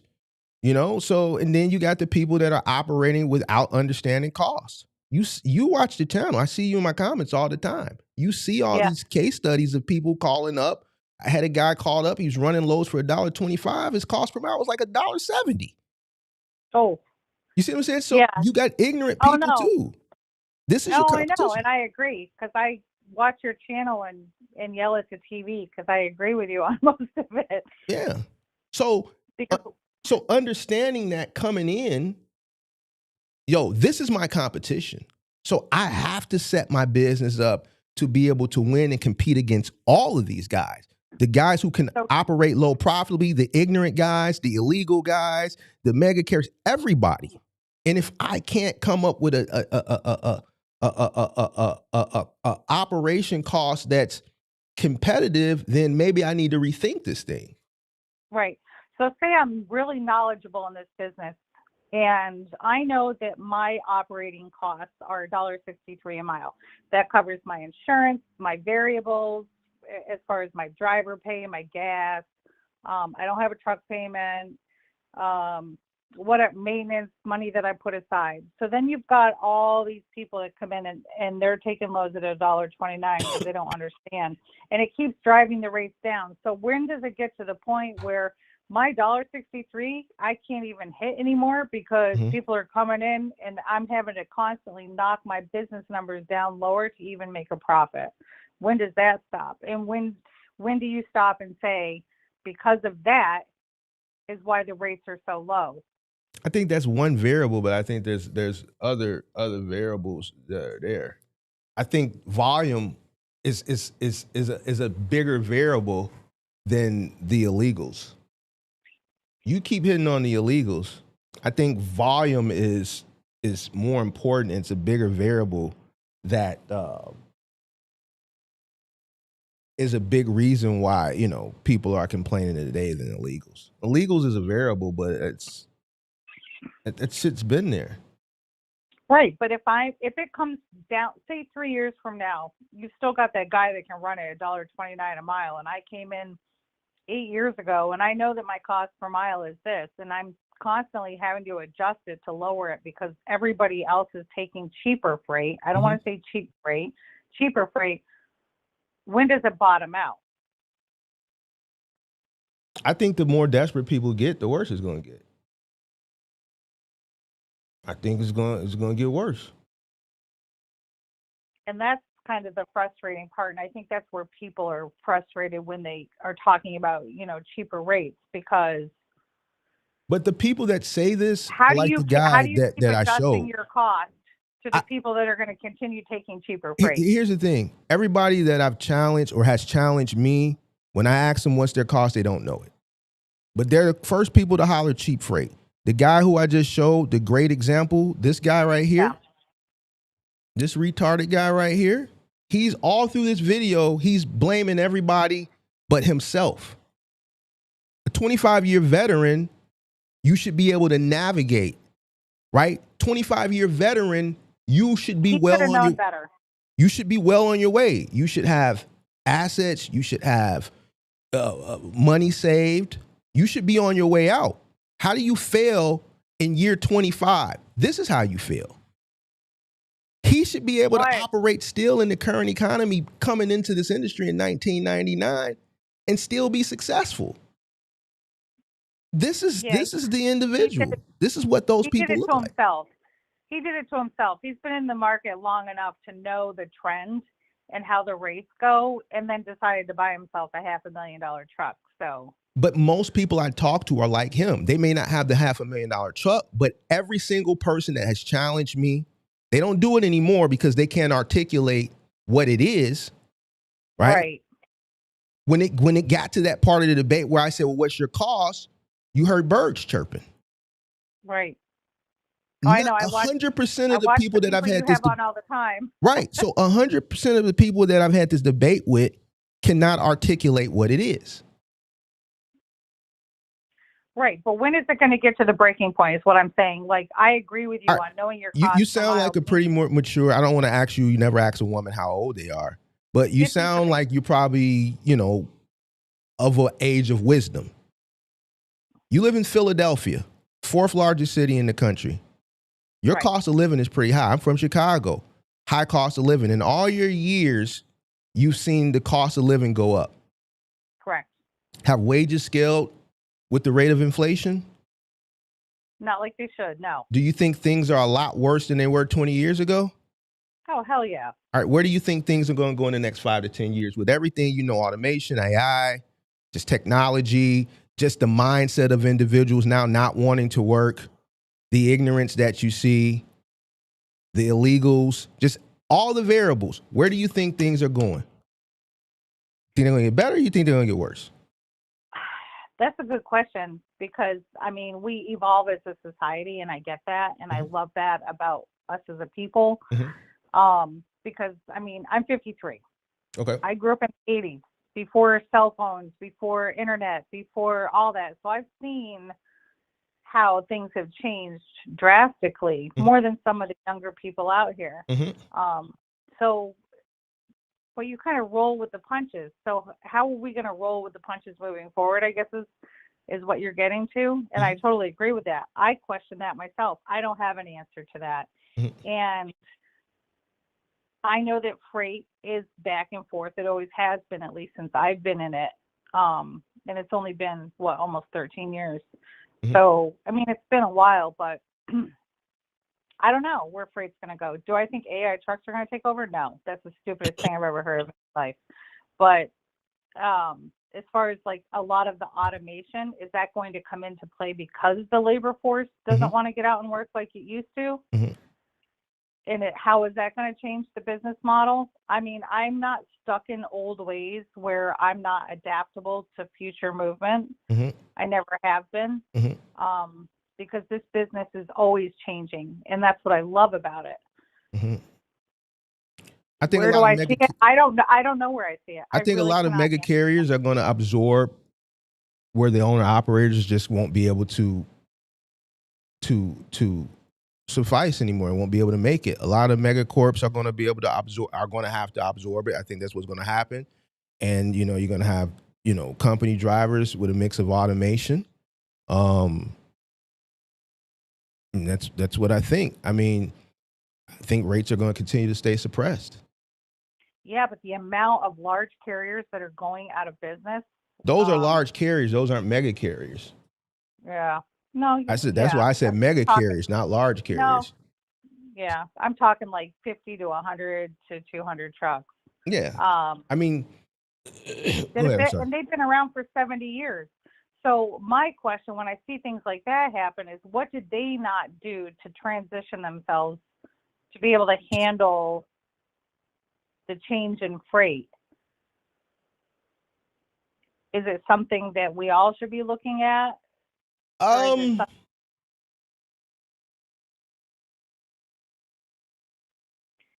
Because to me, this industry is always going to be changing. It's always going to be influx, outflux, capacity, volume. It's always going to change. It changes by season. It changes by what kind of truck you run, where you run your truck. I think those large companies. I'm trying to see if this analogy is going to work before I say it. I think they, were made so much money for so long, and as things changed, they didn't change with it. Similar to like, your like your border bookstores, your Barnes and Nobles, a lot of retail stores, Toys R Us and things like that. They just didn't change with the times. They didn't foresee the future. I like to use XPO. The reason why XPO is where they are is because they saw the future when all the other companies didn't. Final mile was always frowned upon by large trucking companies because, one, it's the most expensive leg of transportation, and it has the highest claims. XPO saw the vision of e-commerce early, and they started acquiring all the privatized 3PLs, and that's why they're the third largest trucking company now behind UPS, or logistics company behind UPS, right?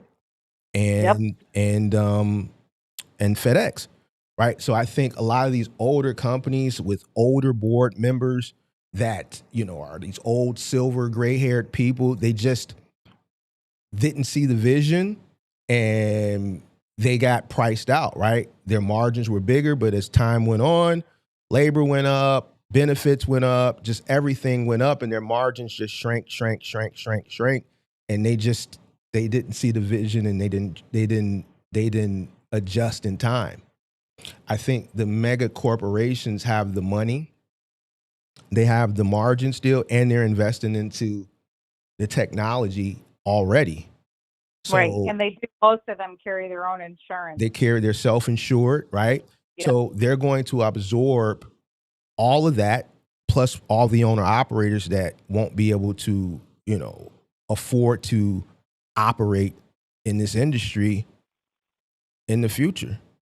So I think this industry is just going to be like a lot of other industries that, once upon a time that was very, very, very profitable for large, companies, and they're going to get wiped out. You see it And happening. yeah. And my thought was always like, all right, maybe the mega carriers are going to be the ones wiped out, and it's going to come down to the little guys being able to build because they're the ones able to No sustain way. themselves. Because the little guys don't have the infrastructure. Right. See, the mega corps have the infrastructure, and before that happens, the government will just bail them out because we can't let the mega corporations fail. We can let the independent owner operator fail. They don't have any infrastructure. We can't let the mega corps fail. We'll bail them out before we let that happen. We need them.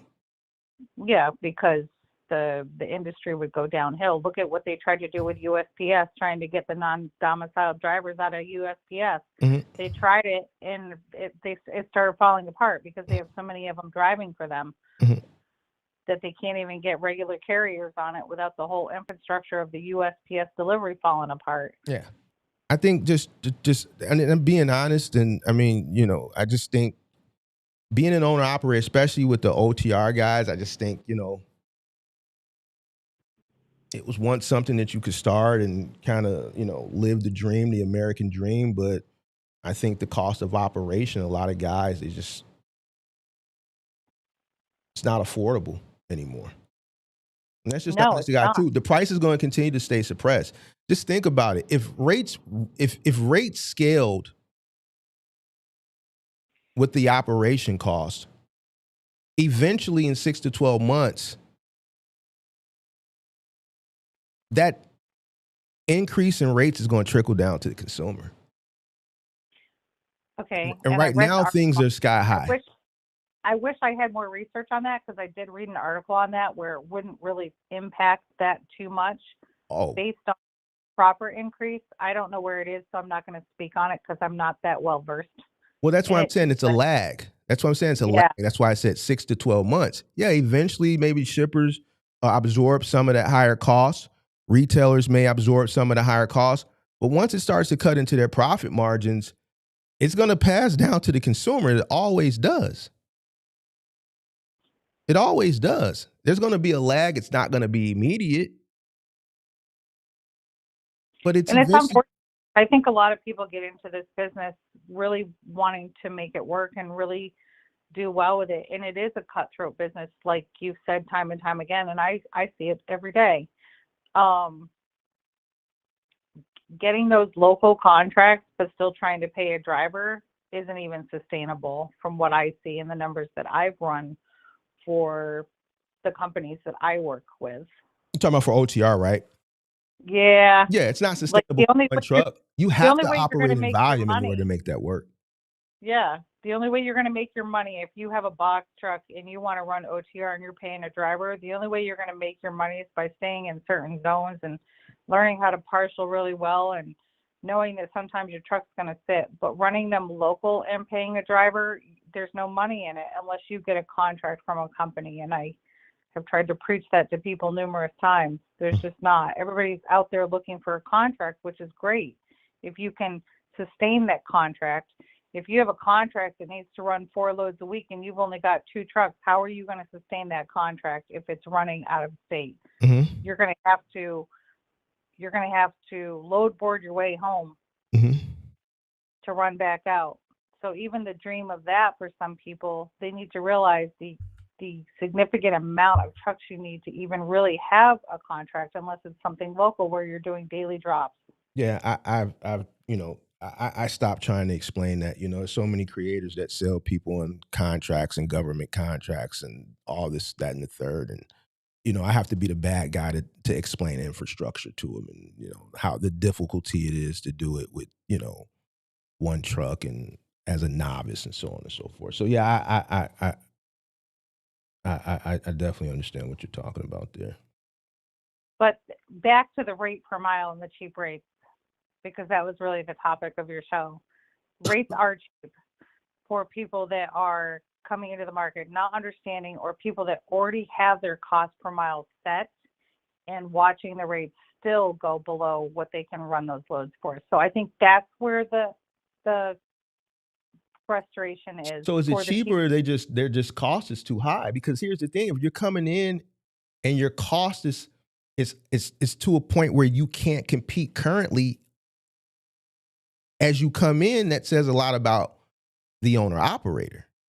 Right. But if you had your costs set, say, a year ago, 2 years ago, coming in, even after the COVID boom, when the rates settled down and kind of went back to where they were, say you had your operating costs set at a certain level, and now you're having to adjust that even more because the rates are lower for the people that are taking, quote, cheaper freight.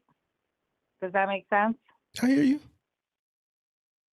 So how do you go from being a company that started 2 years ago, knowing your cost per mile, what it costs you to run your truck, and now you're competing against people that are coming in and still taking lower rates, so now you're having to adjust your flow? A lot of the people that started 3 years ago, post-pandemic, a lot of those guys, cost of entry was still high.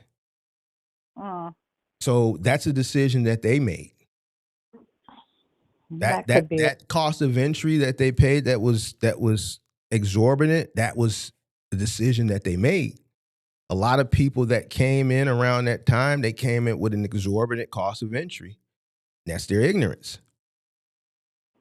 They came in, and even if they came in and they acquired a truck, what have you seen on my channel? Look how many guys that went to Penske, Enterprise, and Ryder and finance. We already know who they went through. Yep, and they're paying 43 to 44% interest. So is that the market, or is that the operator? That's why I tell people that's the operator. Right. So that's why I tell people to, and see everything I hear what you're saying, but I'm not looking at it the way you're looking at it. I'm looking at it the other way. Everything you're saying is right. And it's true, and it's a fact. So if I'm coming into this business on the new and I understand this, I have to set myself up to compete against all of that.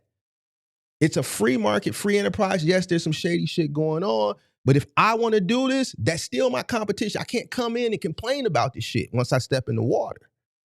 I got to come in and crush that shit. Okay? So that's why I tell people, you need cash. You need to come in, save up the money, buy your truck cash. This is the range, the price point you need to buy the truck at. You need this much money. In order to win the war, you need money. Money wins wars. It does. All right, so I'm going to beat you because I'm coming in prepared to go to war. Most people come in and not prepared to go to war. They're ignorant. They don't have money. They go to Ryder, Penske, Enterprise. They buy a truck. They send them to Top Market, one of these other brokers. They find them a hard money lender. They get a truck for $50,000. They end up paying $96,000 for it. Now that monthly note is eating at them. The insurance is eating at them. Their ignorance is eating at them. Their lack of delayed gratification is eating at them. Robbing from the sustainability is eating at them because guess what? They didn't understand their living expenses. They never looked at their living expenses. They think this business is going to be able to sustain and provide them and keep up with their current cost of living. So now they're robbing from the business to pay their current cost of living. Because that guy on Instagram told them they could make $8,000 a week. Who's that? Who are you talking about? I'm just talking about in general. Oh, okay. Well, and that's the thing. A lot of people on TikTok and stuff, I think I know who you're talking about. And he's younger. He's an influencer. He makes a lot of money off of content. I don't know how he operates his business, but he shows his bank statements and shit like that, and that does influence it. What he has going on, I don't know, but whatever he's doing, 99% of the people that watch what he's doing is not going to be able to duplicate what he's doing. Correct. You And see what I'm I saying? can't tell you the amount of phone calls I get a day Mhm. from people that are like, yeah, so I just bought a truck and I got your name from so-and-so. What do I do next? And I said, call someone else. Mm. Mhm. And I hate to be like that, but I am not here to try to educate. I don't have time to educate people. I work with people I work with to help them build and sustain their business. My one MC just added his third truck. He's doing great. Mhm. But he also came into this business understanding his cost. So he's sustaining himself, Mhm. even with the mountain of maintenance he dealt with the past couple weeks. Mhm. But he's able to sustain himself. It's these, but say a year from now, the rates tank even lower and we know what he needs to sustain himself at. Mhm. How are we adjusting ourselves for the new guys that are able to come in and take those lower rates than what we know we can take? You got to lower your cost. You got to Yeah. practice delayed gratification. You may have to live below what you as far as on the personal side. You know, you may have to lower your cost of living. You know, this is business. You know, and you know, business is timing. You know, and that's why when I talk to certain people and I listen to them, they think that I'm going to just give them the answer that they have in their head, and I deter a lot of people away from it because I know what it really entails to really survive in this industry, right? And a lot of people Right. don't have what it takes. They don't have what it takes up here, and they don't have what it takes from a financial perspective. Right. They're coming in with no plan, having bought a truck, wanting to know why they might only cap out at $3,000 a month being new in the market. It's people that's been running for not even new that's averaging 3,500 a week still. Yeah. Well, I can tell you that the 3 trucks I have in Dallas, they're box trucks. Mhm. One's a CDL box truck.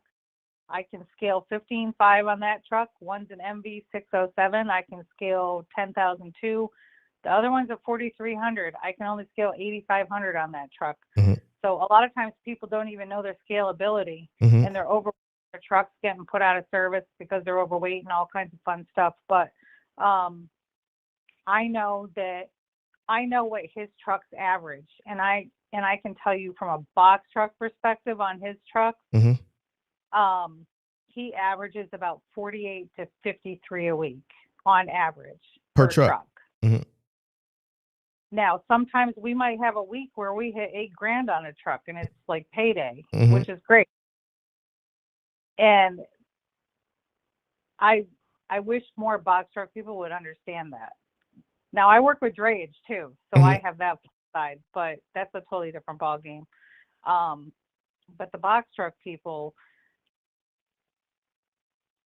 I think like you because said, the one thing that I with the box truck in comparison to like the semi trucks, that CDL, that barrier to entry right there, it's day and night because of the low barrier to entry to get into a box truck. Just from as far as credential wise, that's why you get that level of ignorance. There's a lot of ignorant people on the semi truck side, but that CDL, you know, just having that, you know, it the mindset does shift a little bit. I've met a lot of ignorant semi. Some people have came up on the channel, but the box truck, it's so easy to get in. It's so easy to get in. So that's why the level of ignorance is so high. That's what you're speaking on, the level of ignorance, right? it is, because I noticed a difference even with the guy with 3 trucks. His one box truck is a CDL box truck. Mhm. The rate and pay that I get for that is totally different for the rate and pay that I'm getting for the other box trucks because he can handle more weight. Mhm. And people need to understand that about loads too. It's not just about the mileage, it's about how much they're only putting 1,000 pounds on your truck and you're rolling 500 miles. You're not getting paid as much as if they're putting 9,000 pounds on your truck. The weight comes into play too with these rates. Mm. So I guess we can kind of go back to the cheap rate thing. And a lot of the cheaper rates are the loads that are not as heavy. They're normally what might go as an LTL on a dry van, and they're putting them on a box truck because they know they can run them cheaper. So where do you think, because you keep saying the cheap rate, so what do you think an average rate should look like in 2026? In 2020, Well, I do a lot of LTL on them just because I'm really good at partialing. So we try to hit that up, but that's a whole different ball game. Like it depends on your area. I know what I can get for a rate coming out of Florida. People like to bitch about Florida. I know that my rate's going to be cheaper coming out of Florida, so my rate going in needs to be higher to compensate for my rate coming out. And you work your people out from the bottom up out into whatever. But it depends on the lane. I know that spot rates coming out of Dallas right now for box trucks are hitting at about $1.23 to $1.43 a mile for box trucks coming out of Dallas. I know that I can haul out of Minnesota for over $2 a mile right now. Mm-hmm. So it depends on where you're at. So I wouldn't say, because there is no spot rate overall. It varies by what lane you're on. And I think that's what a lot of people misunderstand. But yes, the rates can be cheaper. Like I've seen rates coming out of Pennsylvania and New Jersey that are way below what they should be, or even what they paid a year ago. I'm talking like anywhere from 48 cents to 63 cents lower. Mm-hmm. So I'm saying, but you're saying the rates are cheap. So what should an average rate, just average rate, and what Okay, you so do? a year ago, out of Newark, New Jersey, if I pull a guy out of Newark, New Jersey, and I'd pull him out to St. Louis, I was able to book that at least $1.63 to $1.65 a mile. Mm-hmm. And now they're running about $1.32 to $1.38. Mm-hmm. Why? And you said, where is this? What market? What market are you talking about? So I'm talking like, so I'll use Newark, New Jersey as an example, out to St. Louis.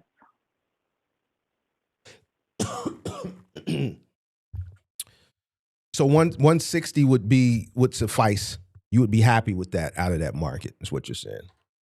Well, about 165 is what I was pulling last year out of that market on average, going to Midwest or Mid-Central, whatever you want to call it. Now, let me ask you, why do you think it's gone down 30 cents in that market? Based on your understanding, you're doing this every day. Why do you think? What do you see? Because of the capacity. Capacity. Of driving. Okay. Yep. Okay. There's no less volume. It's the capacity that I'm seeing, at least in certain pockets, like big shipping pockets, like New Jersey, Pennsylvania, those areas. And this capacity, to you, it's the same as it was last year, or it's gone up? No, it feels like it's gone up even. So more people are operating out of that area, and less volume. Correct. Or volume is the same? Volume's the same. Okay. Do you think ignorance is playing a part to that too? Do you think desperation is playing a part to that too? I think it's more. I would say ignorance a little bit. What about desperation? I think desperation plays a big part in it. Okay. Because people got into this business that are like, oh shit, now I got to pay my bills. Okay. And they're having to take whatever they can. Okay. Not necessarily knowing how to negotiate for themselves. All right. Now, would you agree that the cost of living, because there's a bunch of different variables, the cost of living is higher than what it was last year, right? Yeah. Cost of operation, I right? know. And we see the level of ignorance. I think desperation plays a part too. I think people go ahead. I think people take advantage of that. Say that again. I feel that shippers take advantage of that in the industry, knowing they should. And I don't disagree with you on that.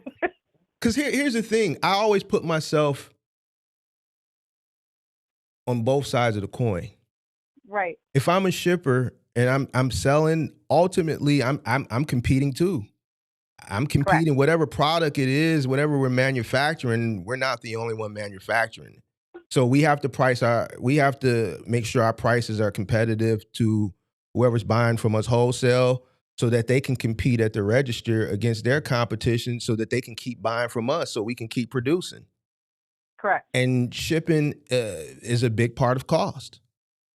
So is it desperation on their side as well? No, I mean, it's here's the thing. If you're running a trucking business and you don't know what your cost is and you don't understand how to compete, and we can negotiate better than you, then that's on you. Everybody wants to save money. All the way down. One thing we all are consumers. Everybody wants to save money. $1.60 a mile for a full truck. Everybody wants to save money. Does he own a box truck? The Who? guy that commented $1.60 a mile for a full truck? I know he does Amazon Relay. Last I heard, I haven't talked to him as far as his operation, but last time I talked to him, he was renting a truck. Yeah, Amazon's a whole different ballgame. Yeah, he does Amazon, and last time I heard, he was renting a truck. I don't know if his business model has changed since the last time we talked about his business, so I don't know. He's saying it's what we allow.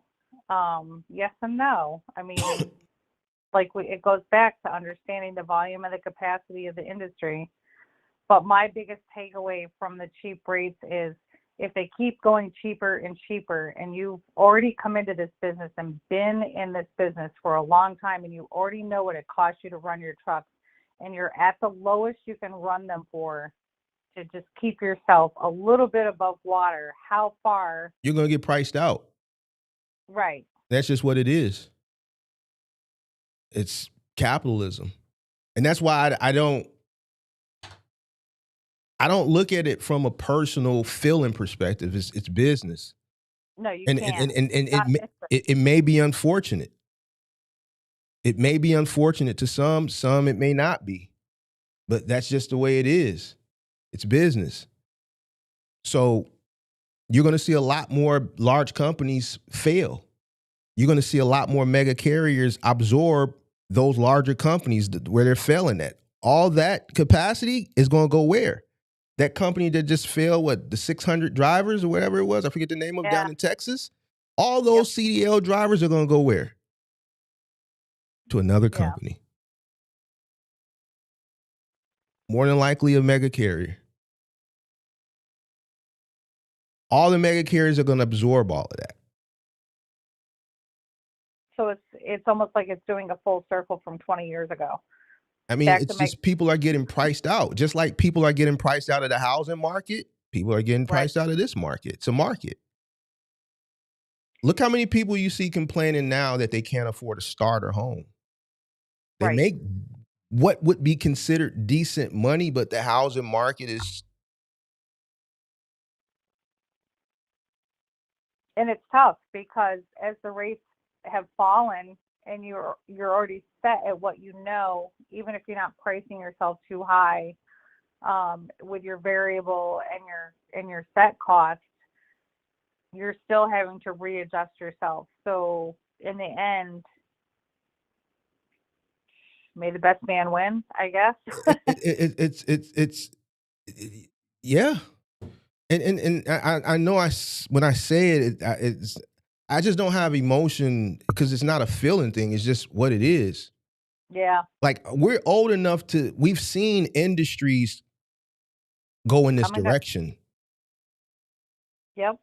So, I think that's been the hardest thing for me to relay to the carriers that I work with, especially on the box truck side, to make them understand, because they've watched videos saying, oh, I'm going to make this or I'm going to make that. Or I have them question me like, why wasn't the rate higher on this? Well, because I study the lanes. I know that I can go in with knowledge to a broker and negotiate a rate, and I know where it's going to stick because I know I'm not going to sound like an idiot asking for $500 more than what that lane really should run for and what you can be profitable at and even make a little bit more. So that's been my biggest problem with the influx and the rates going down, is being able to help them maneuver their business to stay above water, keep their head above water, and still be able to run their business. And trying to make them understand. You know, those guys that watch those videos that get sold that dream, that all goes back to them. Their ignorance. It does. And I try to educate them nonstop. Because there's always going to be somebody that calls them and says, "Oh, I can guarantee you $3 a mile, or I can guarantee you this." Or And it never nobody works like that, right? Consistently. can. And it never turns out like that, right? No, it never turns out like that. They keep calling me back Exactly. because my thing is about consistency. So if it means you have to adjust your rate per mile to cover your costs by like 3-4 cents, and you're still able to float your business during a time when this industry is uncertain and we don't know what direction it's going, then my advice is not ill-given. But that's every market. Every market, there's uncertainty. I mean, this is it's just like any other market. It's volatile. It's going to have its ups and downs, its ebbs and flows. It's just, you know, I've seen high points in this market prior to the pandemic. Oh yeah, definitely. You know, I mean, the mid 2010s was great. 2019 was a freight recession. You had another great period, a black swan event that led to a great period in 2020, 2021. And now the market has corrected itself. I mean, what did you think was going to happen after that? What did people think was going to happen after that? And it's crazy to watch the rates. When I was a broker and I was bidding on lanes, I was bidding on lanes that I was winning for $2.25 a mile as a broker. Mm-hmm. Take the 10 or 15% cut from the brokerage off that, drivers were still making almost $2 a mile on it. What period were we talking about? Prior to 2020? I'm talking 2012. Okay, yeah. So so you were right. So that's what I'm saying. So I know what I'm talking about because the market was great. The market was steady. It was you there saw wasn't a lot of capacity at that time. Right. And it was still like we had recovered from the housing crash of 2008, so things had come back. How was 2018 for you? It was good. Yeah. It was good. That was a good year. Yeah, it was a great year. Yep. We did really well that year. It was steady. Yeah, it was a good year. This is like trying to maneuver around a bunch of, I don't even know, like a legit agility course these days. It is. But again, back to the lower rates. How do you continue to lower and lower and lower your bar before you're... I'm going to tell you like this. The more mega carriers absorb these larger companies and absorb the failures of the owner-operators, all that work is going to feed into their infrastructure, which they can successfully run at a low profit margin because of the infrastructure that they have. Right. And that's who you're going to end up competing against, and they're just going to absorb everything. Yeah. And I think you're less and less smaller carriers out there. Yeah.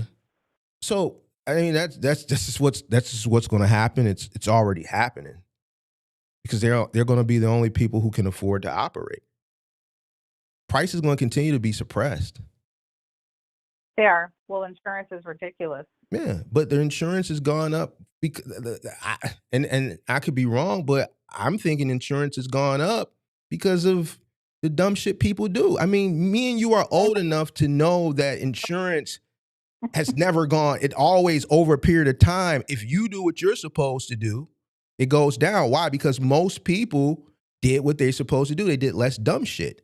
What we saw happen in 2020, 2021, you had an infusion of people, just not in commercial trucking, but even on the personal side, just doing dumb shit. They're doing donuts in the street with Hellcats. They're crashing. They're running red lights. People just don't care. So what did we see? We saw our personal car insurance go up, which is the first time that's ever happened to me.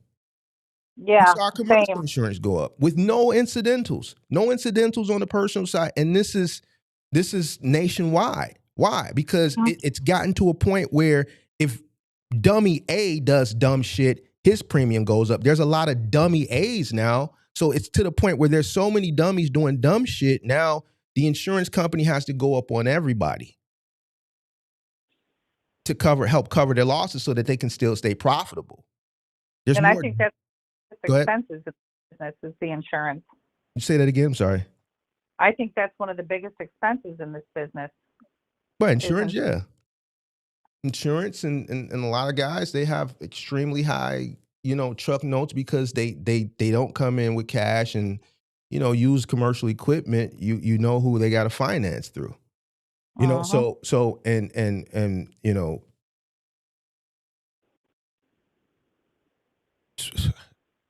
it's So I guess, yeah, I'll always be like, oh, these dumbass low rates, because it's true. They're lower than I've seen them or expected to see them, and it does hurt the industry. And there are people that can run at that low of a cost, I guess. But I think my suggestion to anybody when you see that is start running those little 200-300 mile loads where you're getting almost $3 a mile for them, because you can pack 2 of those into a day. I got a guy in my Discord named Jamel. He has 4 trucks. I think the oldest one might be like a 2007, 2008. The oldest is a 02. And he's extremely successful. His biggest issue now, last time I talked to him in the Discord, was just labor. He ran into a little snag with labor, but he runs in a nice little radius. His equipment, he bought it cash, paid. For the most part, he doesn't have any. He hasn't had any major, maintenance issues, and he's extremely wildly profitable because his cost is so low. Right. And I know a lot of people are scared of older equipment, but right now, lower operation cost is lower operation cost. Correct. A lot of people are scared of older trucks. They get the brokers are going to deal with you, and that may be true, but that's not everybody. Very broke ask you what your truck. That is the biggest cop out I've heard. Mm-hmm. Very few. Yeah. And I'm on the phone all day, every day. Mm-hmm. Very few. Yeah. So, a lot of these guys, they make these poor decisions. Jamel is a guy who listened to me, and he's wildly profitable. So it's all mindset. It's all just the understanding of business. And when the industry changes, you have to shift with it. Trucking is not the only industry that's changing. No, I know, big time. And so like if you want to survive, you have to change. Business is timing. I came in a different time period. Somebody said I was lucky. You know what? Maybe it is. I don't know. Maybe I'm older, so I came in during a time period after the housing market correction. So I was able to capitalize on people's unfortunate situations and household goods. And then when the market shifted, mid 2010s, when people started to get money, people started buying homes again. So I had 10 straight year run and just, money, right? Because we made money on people losing, and then we made money on people getting it back. Right. So we're in a different time period now. So you have to adjust, with the time. And you got to compete. Right. And here's how I've adjusted with the companies I work with in regards to low rates, because I just stay away from those areas. I work my guys where I see the rates hopping, and then if I need to move them, I move them. And we're talking like a 4-state radius. Mm-hmm. So running less miles, they're getting paid a rate per mile higher, and they're evening out at the end of the week without running themselves ragged. And I think that even though the rates are going lower in a lot of places that I've seen, I just keep my trucks out of those areas for the most part, unless I know I can partial them out. You figured it out. I did, because I had to. And that's why, and that's why you are winning. A lot of people refuse to figure it out. And that's the problem. They rather just say they're taking this, or they're like this guy who wants to complain his peers in trucking for his bad decisions. You see what I'm saying? You figured it out. And that's what business is. It's figuring it out. Nothing stays the same forever. Nothing stays the same forever. But there are rates that are lower. So don't deny that. Here's the thing. But work the market where they're not. But here's the thing. They may be lower for a person who can't take them profitably. Correct. So let him sit over there, and I'm going to work the rate where I and that's it. Work where you can operate profitably. What may be profitable for the next person may not be profitable for you, and vice versa, right? But you got to keep changing. I'm gonna be honest with you. I mean, this was a great conversation. I appreciate you calling. Like, no, you're welcome. I and I'm hoping people are, and this is why I do this, to have the conversations, because no one else is having these conversations. The industry is going to do what the market is going to do what the market is going to do, and I personally think the rates are going to continue to stay suppressed. I think the mega companies are going to continue to absorb these larger companies that's failing. They're going to absorb the owner operators that's failing, and that capacity is just going to trickle down to the mega corps, and that's what's going to happen. That's what's going to happen, and that's going to be a big part of why the rates stay suppressed, because once those contracts funnel into the mega corps infrastructure, they can run it on low profit margins successfully. Right, they can. And that's going to cut a lot of people out, where that just says to me, when that time comes, how am I going to adjust with my guys to be able to run more local, doing, you have to prepare for your exit. I'm prepared. Right. So if you know it's coming and you're forecasting, and we're sitting here talking this, you have to be prepared for when it's coming. See, that's the problem. A lot of people don't have an exit strategy. They hold on, or they're caught up in the moment, and then boom, when it happens, everybody's like complaining. So that goes back to how the conversation started. When you ask what happened with these big 100-year trucking companies. They're just like your Toys R Us's, your Barnes and Nobles, your Border bookstores, your Montgomery Wards, your Sears, and just like the rest of them that you've seen in other industries. They didn't adjust in time. That's it. And that's the big thing. It's always been a thing in this market to adjust to it. And I think I've seen more adjustment in my years of being in it this past year than ever. Jay Positive said, can you explain that's business? Capitalism. You must came in late. Capitalism. Capitalism. It's capitalism. That's business means it's capitalism. You came in late. You got to go watch from the beginning. It's capitalism. If I can operate cheaper than you, I win. That's it. It's business. It's capitalism. It's free market. It's free enterprise. It's business. This is a market, a volatile one at that. Very. And that's what people don't understand. No, they don't. And it's exciting to start. It was like, I've owned a restaurant too. I sold that and was profitable with that. Like, congratulations. Thank you. I grew up in a family where my parents, they both owned their own business. Did they struggle? Yeah, we were poor as shit half our lives. But I learned work ethic, and I learned how to balance when it was slow and take from the reserve from when it was busy. So that's kind of the same in trucking. Like, Philly? Were you a lifelong Philly resident? No, I'm from New Hampshire originally. Okay. So I got out of freight for a while, had a restaurant in Maryland, sold that to an event venue, made a decent profit on it, had that for 5 years. Moved to Philly to be near my kids that are grown, that most of them lived around the area because they went to college here or whatever. Was going to buy a restaurant, and then COVID happened. And I had already jumped back into the freight and was doing like drayage and that sort of thing in the mix of that, because I sold the restaurant back in 2017. But yeah, so I got back into freight. It's kind of the same as the restaurant business. It ebbs and flows, and you have to know your costs, just like in the restaurant business. I know that if I'm using avocado as an ingredient, I need to make sure I can use that in 3 or 4 different dishes so that it capitalizes on the cost of my dish. So what my profit is. And the restaurant industry is tough because the margins are very, very small. Very small. And there's a lot of shrinkage in the restaurant industry, right? Right. And I compare it a lot to freight in regards to the way it runs, because your profit margin in freight isn't really that high. No, for the most part. It's not. It's not. And you've got to be able to understand that.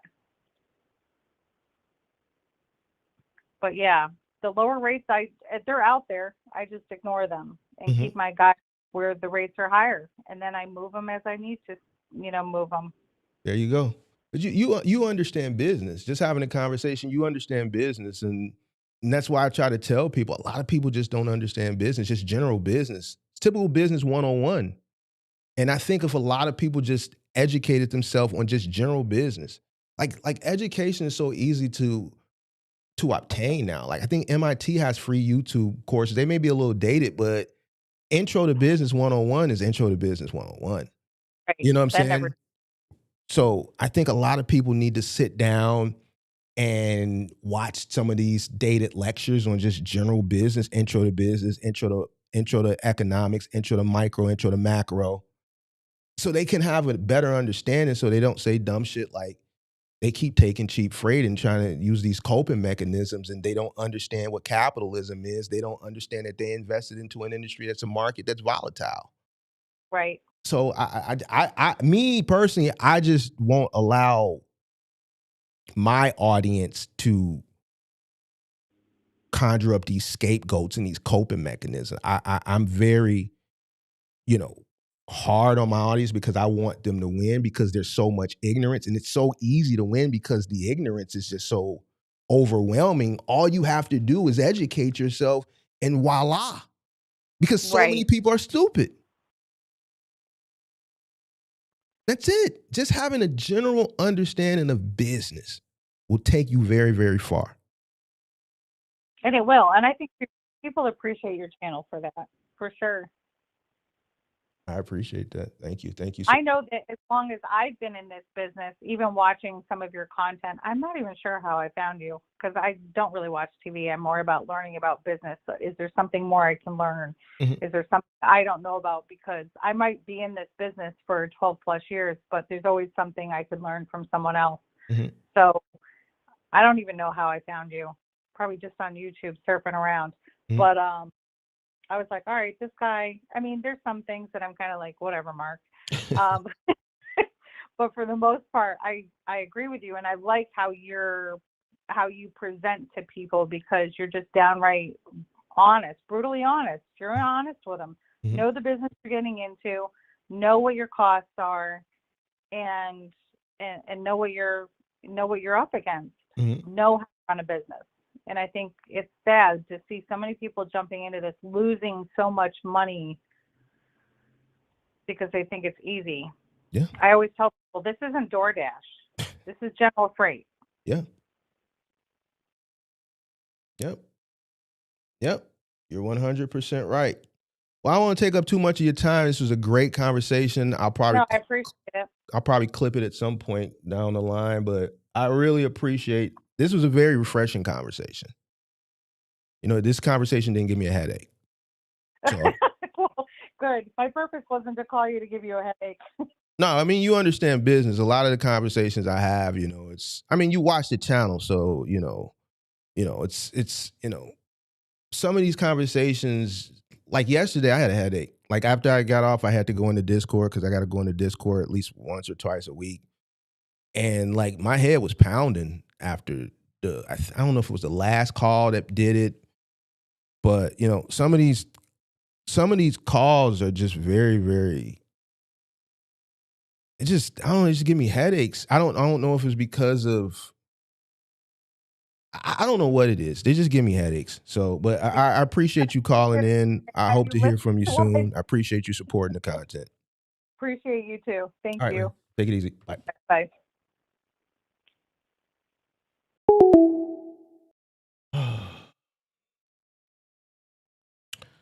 All right. I got maybe 15 more minutes if somebody else wants to call, but I got to get out of here today because I got an appointment. I got to get to 5. So make sure you hit the like button, subscribe to the channel, turn on post notifications. Excuse me. And I don't know. I seen some shit come up in the chat while we were talking. I'm not paying nothing to what Crazy's talking about. Crazy don't know what he's talking about as it pertains to business. He does DoorDash.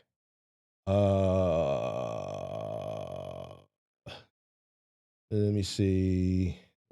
Seeing some other stuff. Let me see. Let me see. Let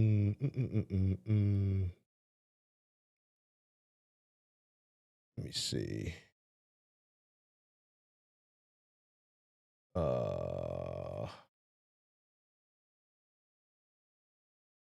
Let's see. 312-772-5483.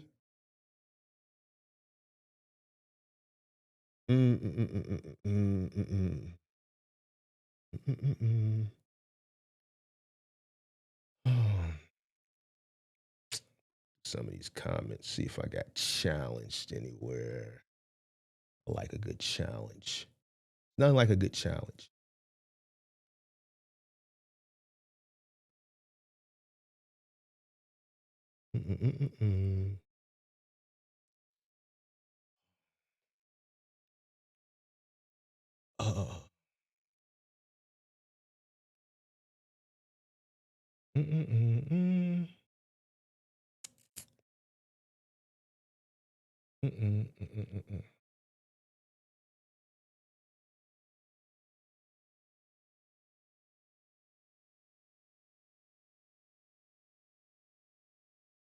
Shout out to Orsenio Blair.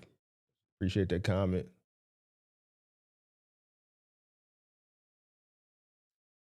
Crazy still in the chat talking crazy.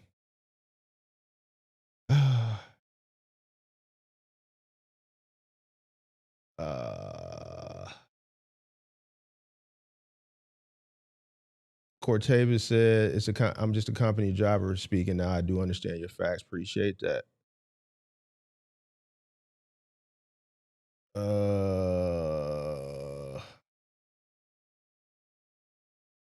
AD said trucking is more profitable if you live in your truck instead of renting mortgage. Definitely. Because now you can pay yourself less. So definitely. And that's what I'm saying. This example here is a person's competition. Like there's so many variables that are in the play. Competition is competition. The single guy, I always like losing the single guy in the NW Lou example because NW Lou was mad because he had kids at a young age and he couldn't do what Mark did. And people use that as a coping mechanism and as a scapegoat. Still, competition is competition. If a person comes into this industry and they can reinvest majority of the money back into the business because they live at home and they may not have any children and they have a low cost of living, so they don't have to pull as much money out of the business to pay themselves at the very early stages of the business to reinvest more back into the business, that person is still your competition. So are they taking cheap freight or are they doing cheaper household goods moves, or are their final mile business able to operate as an independent owner operator who has a helper on the side that they're not paying themselves, they're still paying their helper, but they're reinvesting back into the business? Is they're doing what they doing cheap, or are they just competing at a higher and better level than you? That's why I'm saying, like, it's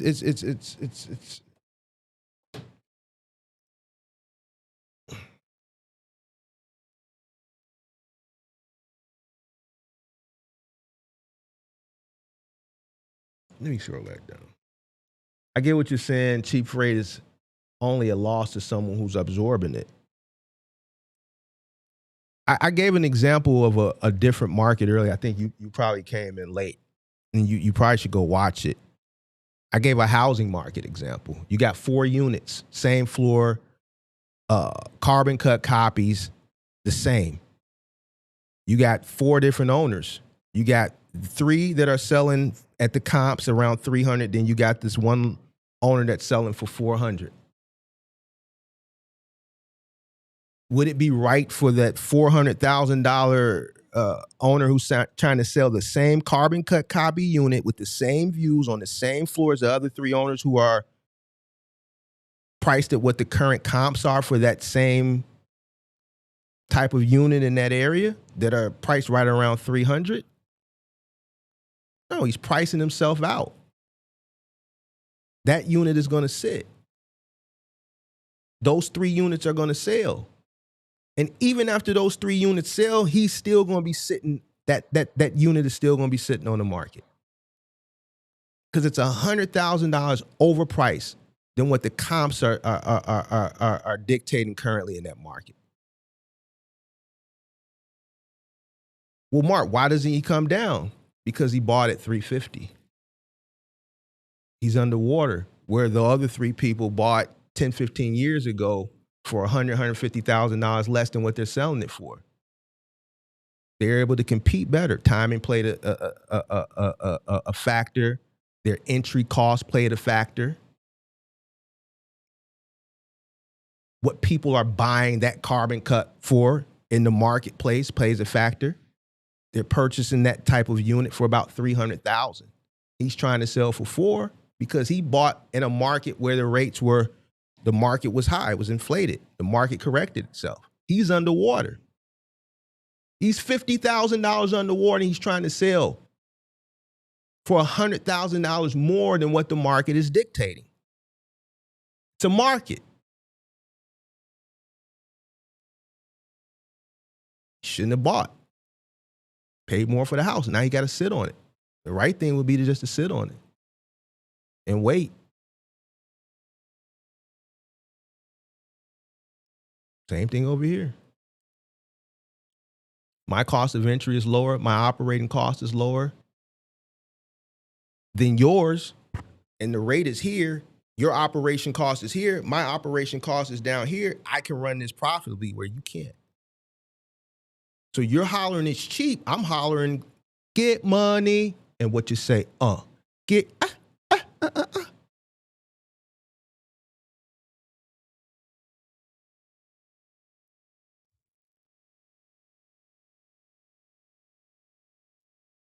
You here, rate is here, I'm down here. Even if the rate comes down to here, I'm still profitable.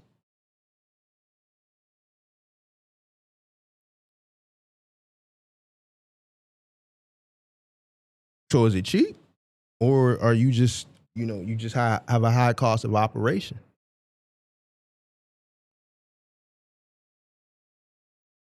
If I buy Rivian at $5 a share, and I sell to you at $20 a share. I buy it at $5. I buy 1,000 shares at $5. I sit on it. And in a year, I sell it at $20 a share. And you buy it at $20 a share. And in 2 months, the price retraces down to $10. You're upside down $10 a share. Sounds like I sold at the right time. Stock market is volatile. Maybe you shouldn't have bought it at $20. It was overvalued.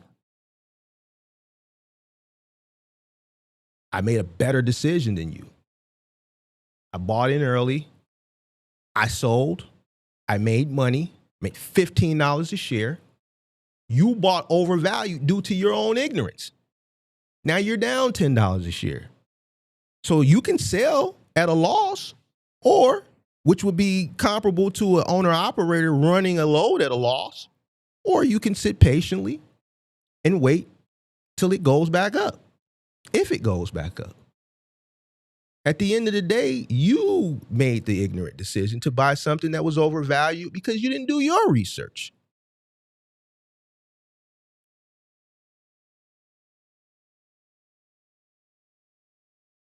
Market is the market.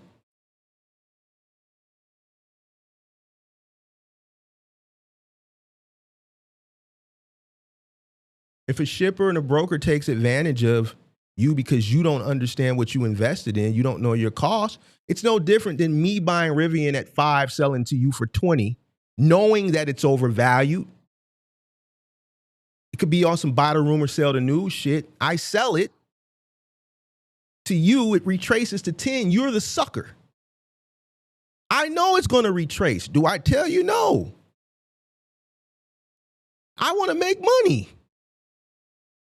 It's not my job and my business to educate you in a business transaction. I need you to be stupid so I can make money. What are we talking about? And guess what? As soon as it retraces, I'm going to take some of that profit and buy back in, rinse, wash, and repeat, and do it all over again. I'm closing the doors of the church, man. Y'all ain't ready for Big Mark. I ain't got time for this. I ain't got time for this. I'm turning the goddamn line off. I'm turning it damn. I ain't got time for this. Let me look at this poll. We got 29% says rates are too low. Those 29%, y'all tweaking. Y'all ain't real business people. You a hoper and a wisher type person. You ain't no real business person because you would have never voted. If you put rates are too low, you are the people I'm talking about. Even if you support the channel, I'm sorry. I can't sit up here and I'm not Mother Trucker. I ain't Mother Trucker. I ain't gonna sit in the truck with Buddy Ass and Colin. He's a good guy. This is a good man here. You guys are out here doing this stuff. And look, he got a nice truck and he's got to pay this $500,000 truck and you guys are taking. No, I would have looked over at his goofy ass and been like, dude, you losing your house and you losing your business because you made this dumbass decision. I'm not that type of person, big dog. If you chose, rates are too low, you no different than this nigga right here. I'm sorry. But that's why you're over here, because you want the truth.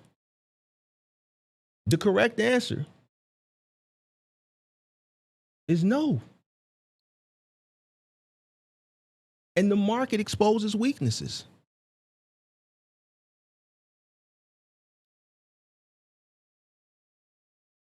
It's a market.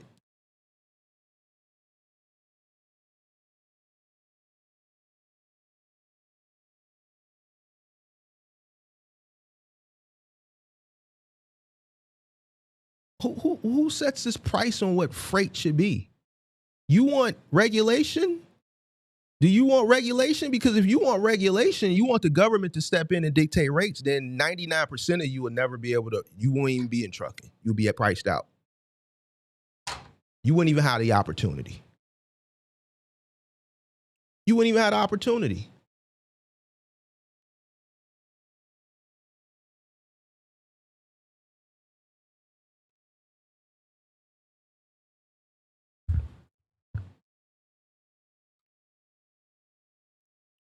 I'm just talking in general.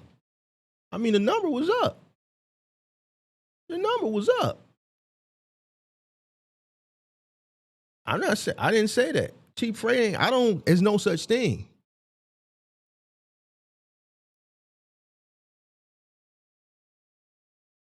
I don't believe it. There's no such thing.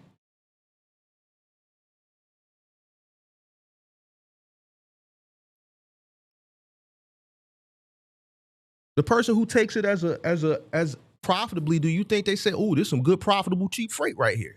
No, it's profitable and that's it. The person that says, oh, it's cheap freight. No, it's your operation cost is high and you can't compete for that particular load. It's a market.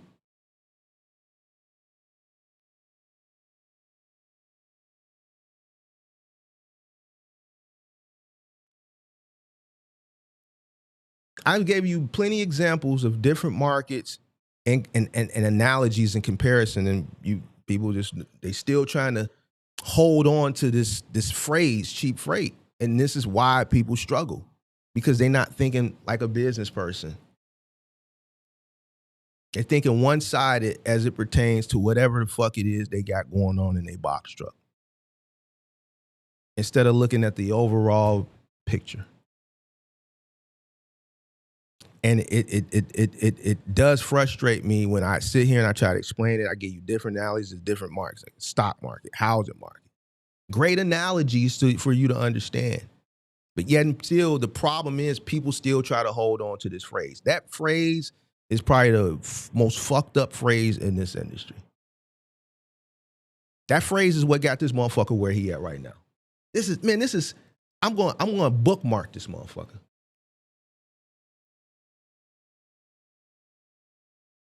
I'm going to bookmark this motherfucker. I'm going to screenshot and I'm going to pin this motherfucker to the goddamn thumbnail. Because he a great example of a motherfucker collaring cheap freight and placing blame.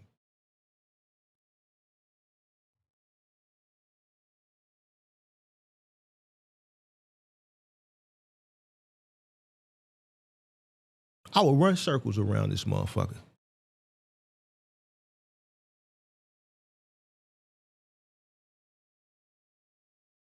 I would never do no goofy shit like this.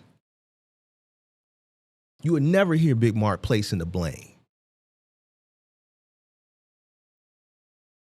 If we fail, that's because it's on us. We fucked up somewhere. We didn't fully understand what we invested in. We couldn't go to war. We don't got enough soldiers. Whatever the case may be, we took on something that we bit off more than we could chew. It's always going to be on me. I ain't never finna place no blame. That's sucker shit. I bit off more than I could chew. It's business. You can't come into business as a boss placing no blame. That's employee shit, bro. That's some employee shit. Oh man, my business they taking they. So you let somebody beat you? You let somebody beat you, Big Dog? That's what you trying to tell Big Mark? You let somebody beat you?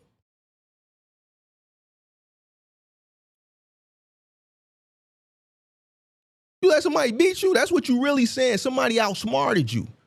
Somebody was more patient than you. Somebody was more capitalized than you because of patience or because they worked harder and they made sure they had enough soldiers. Somebody didn't want to look good like Buddy ass right here when he pulled up to the truck stop. So they went and got something that was a little bit aged. It's clean though. It's clean though. It's clean though. You dig what I'm saying? It's clean though. So they're able to have an operating cost that's a little bit lower than you. But anyway, they beat you. That's what I hear. I hear that. That's what I hear.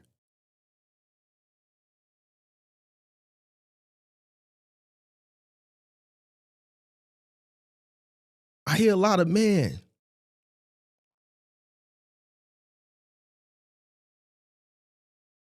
Just complaining. Bro, we not honoring that, bro. We love people that complain and operate like that. Because without these types of people, shit, we don't make no money. See, I wanna talk to the people who understand that business is capitalism, free market, free enterprise, and they understand what they invest in. They understand they came into something that's volatile.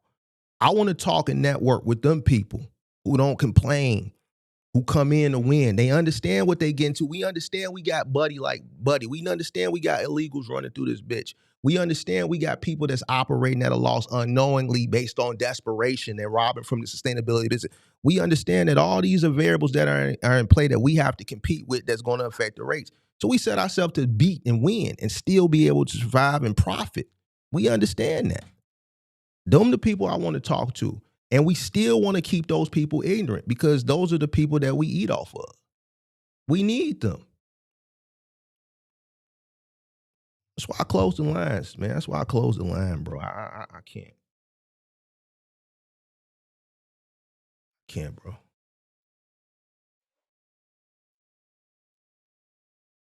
You can call it greed what you want, crazy, but guess what? Guess what, crazy? And I'm gonna be honest with you, you know, and I'm not being funny because you've been on your best behavior, but when it comes to conversations like this, you get a little bit beside yourself, and then I have to bring you back down to reality. The reason why you in the situation that you in is because of laziness and because of your mindset. You want somebody to hand you something. You don't want to get out and go work for it. You think, you know, when the shit that I taught, you saying it's greedy. Capitalism is greed. It's just the way it is.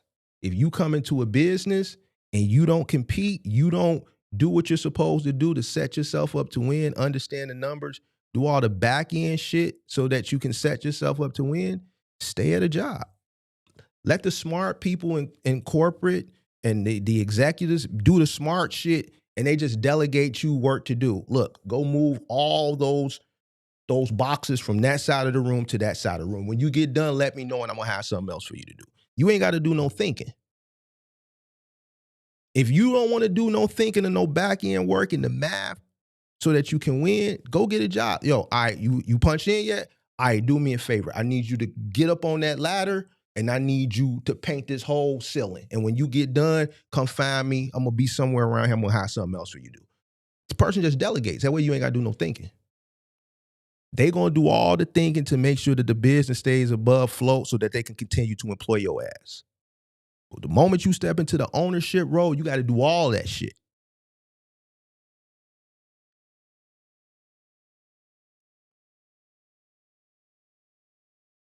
I'm not worried about none, like all that extra shit, this complaining. I can't, like the time you spending complaining, did nobody tell you to go get no goddamn box truck?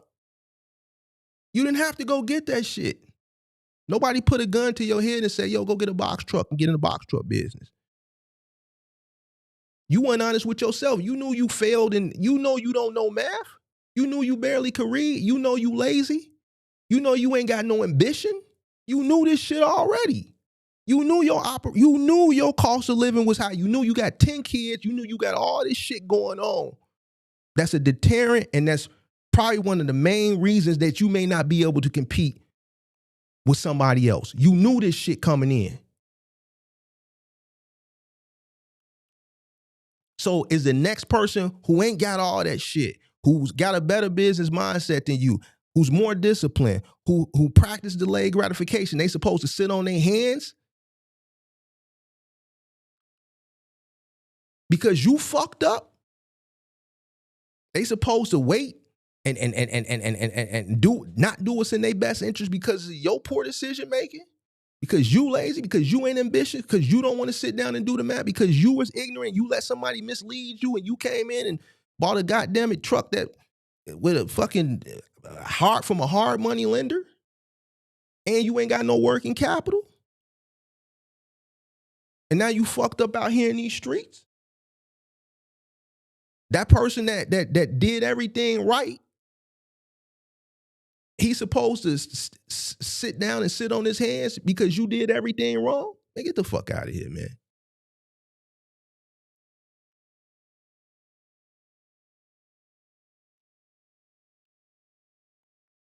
The fuck out of here, man.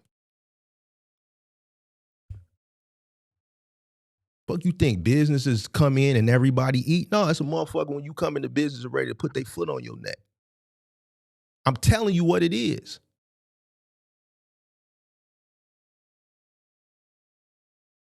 You the sucker. You as the box truck business owner, when the shippers, the brokers, everybody's trying to eat. You no different than the ignorant person who buys a stock or a crypto of a company that's overvalued. Eventually the fucking market is going to correct itself. And you're going to be underwater.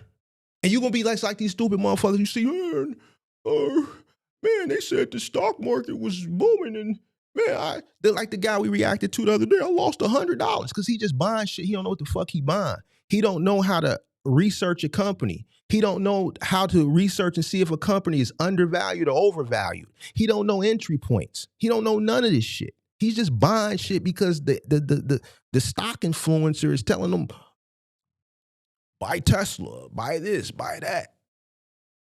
Gambling. You just like that person. You're not the person who bought in early. You know what? I like this company. I think in the next 5 years, this company is going to be a major force to be reckoned with. I like the CEO. I like the vision. I like the use case. I like the utility. It's very early on. The price is very, very, very, very affordable.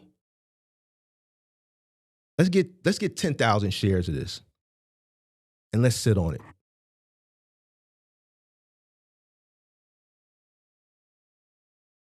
And now it went from $5 a share to $100 a share.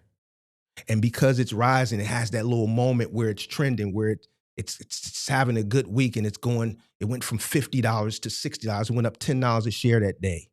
And then went up another $10. And now it's trending on social media. But I know this is overvalued. This is overvalued. This company isn't worth this much. Their product, they don't even have a product on the market yet. This is hype. Buy the rumor, sell the news. Now you got all the people buying at $100 a share. I bought in at $5. Fuck it. I'm selling at $70. to your stupid ass because you following motherfuckers on the internet because of the hype, because it's just hype around it, because it's just jump $5 a share today, market close, after another $10 a share. All right, but I'm gonna sell to your stupid ass. When this company ain't worth no more than $20 a share. A week later, that motherfucker dropped. You bought it for $70. That shit come all the way down to $20 a share. You $50 underwater per share. Thank you. You's a sucker. We took advantage of you because you didn't understand what you were investing in. That's what brokers see when they see box truck owners that don't know their cost per mile. Shippers. You don't understand, you didn't understand what you were investing in. Fuck this shit, man. I'm out.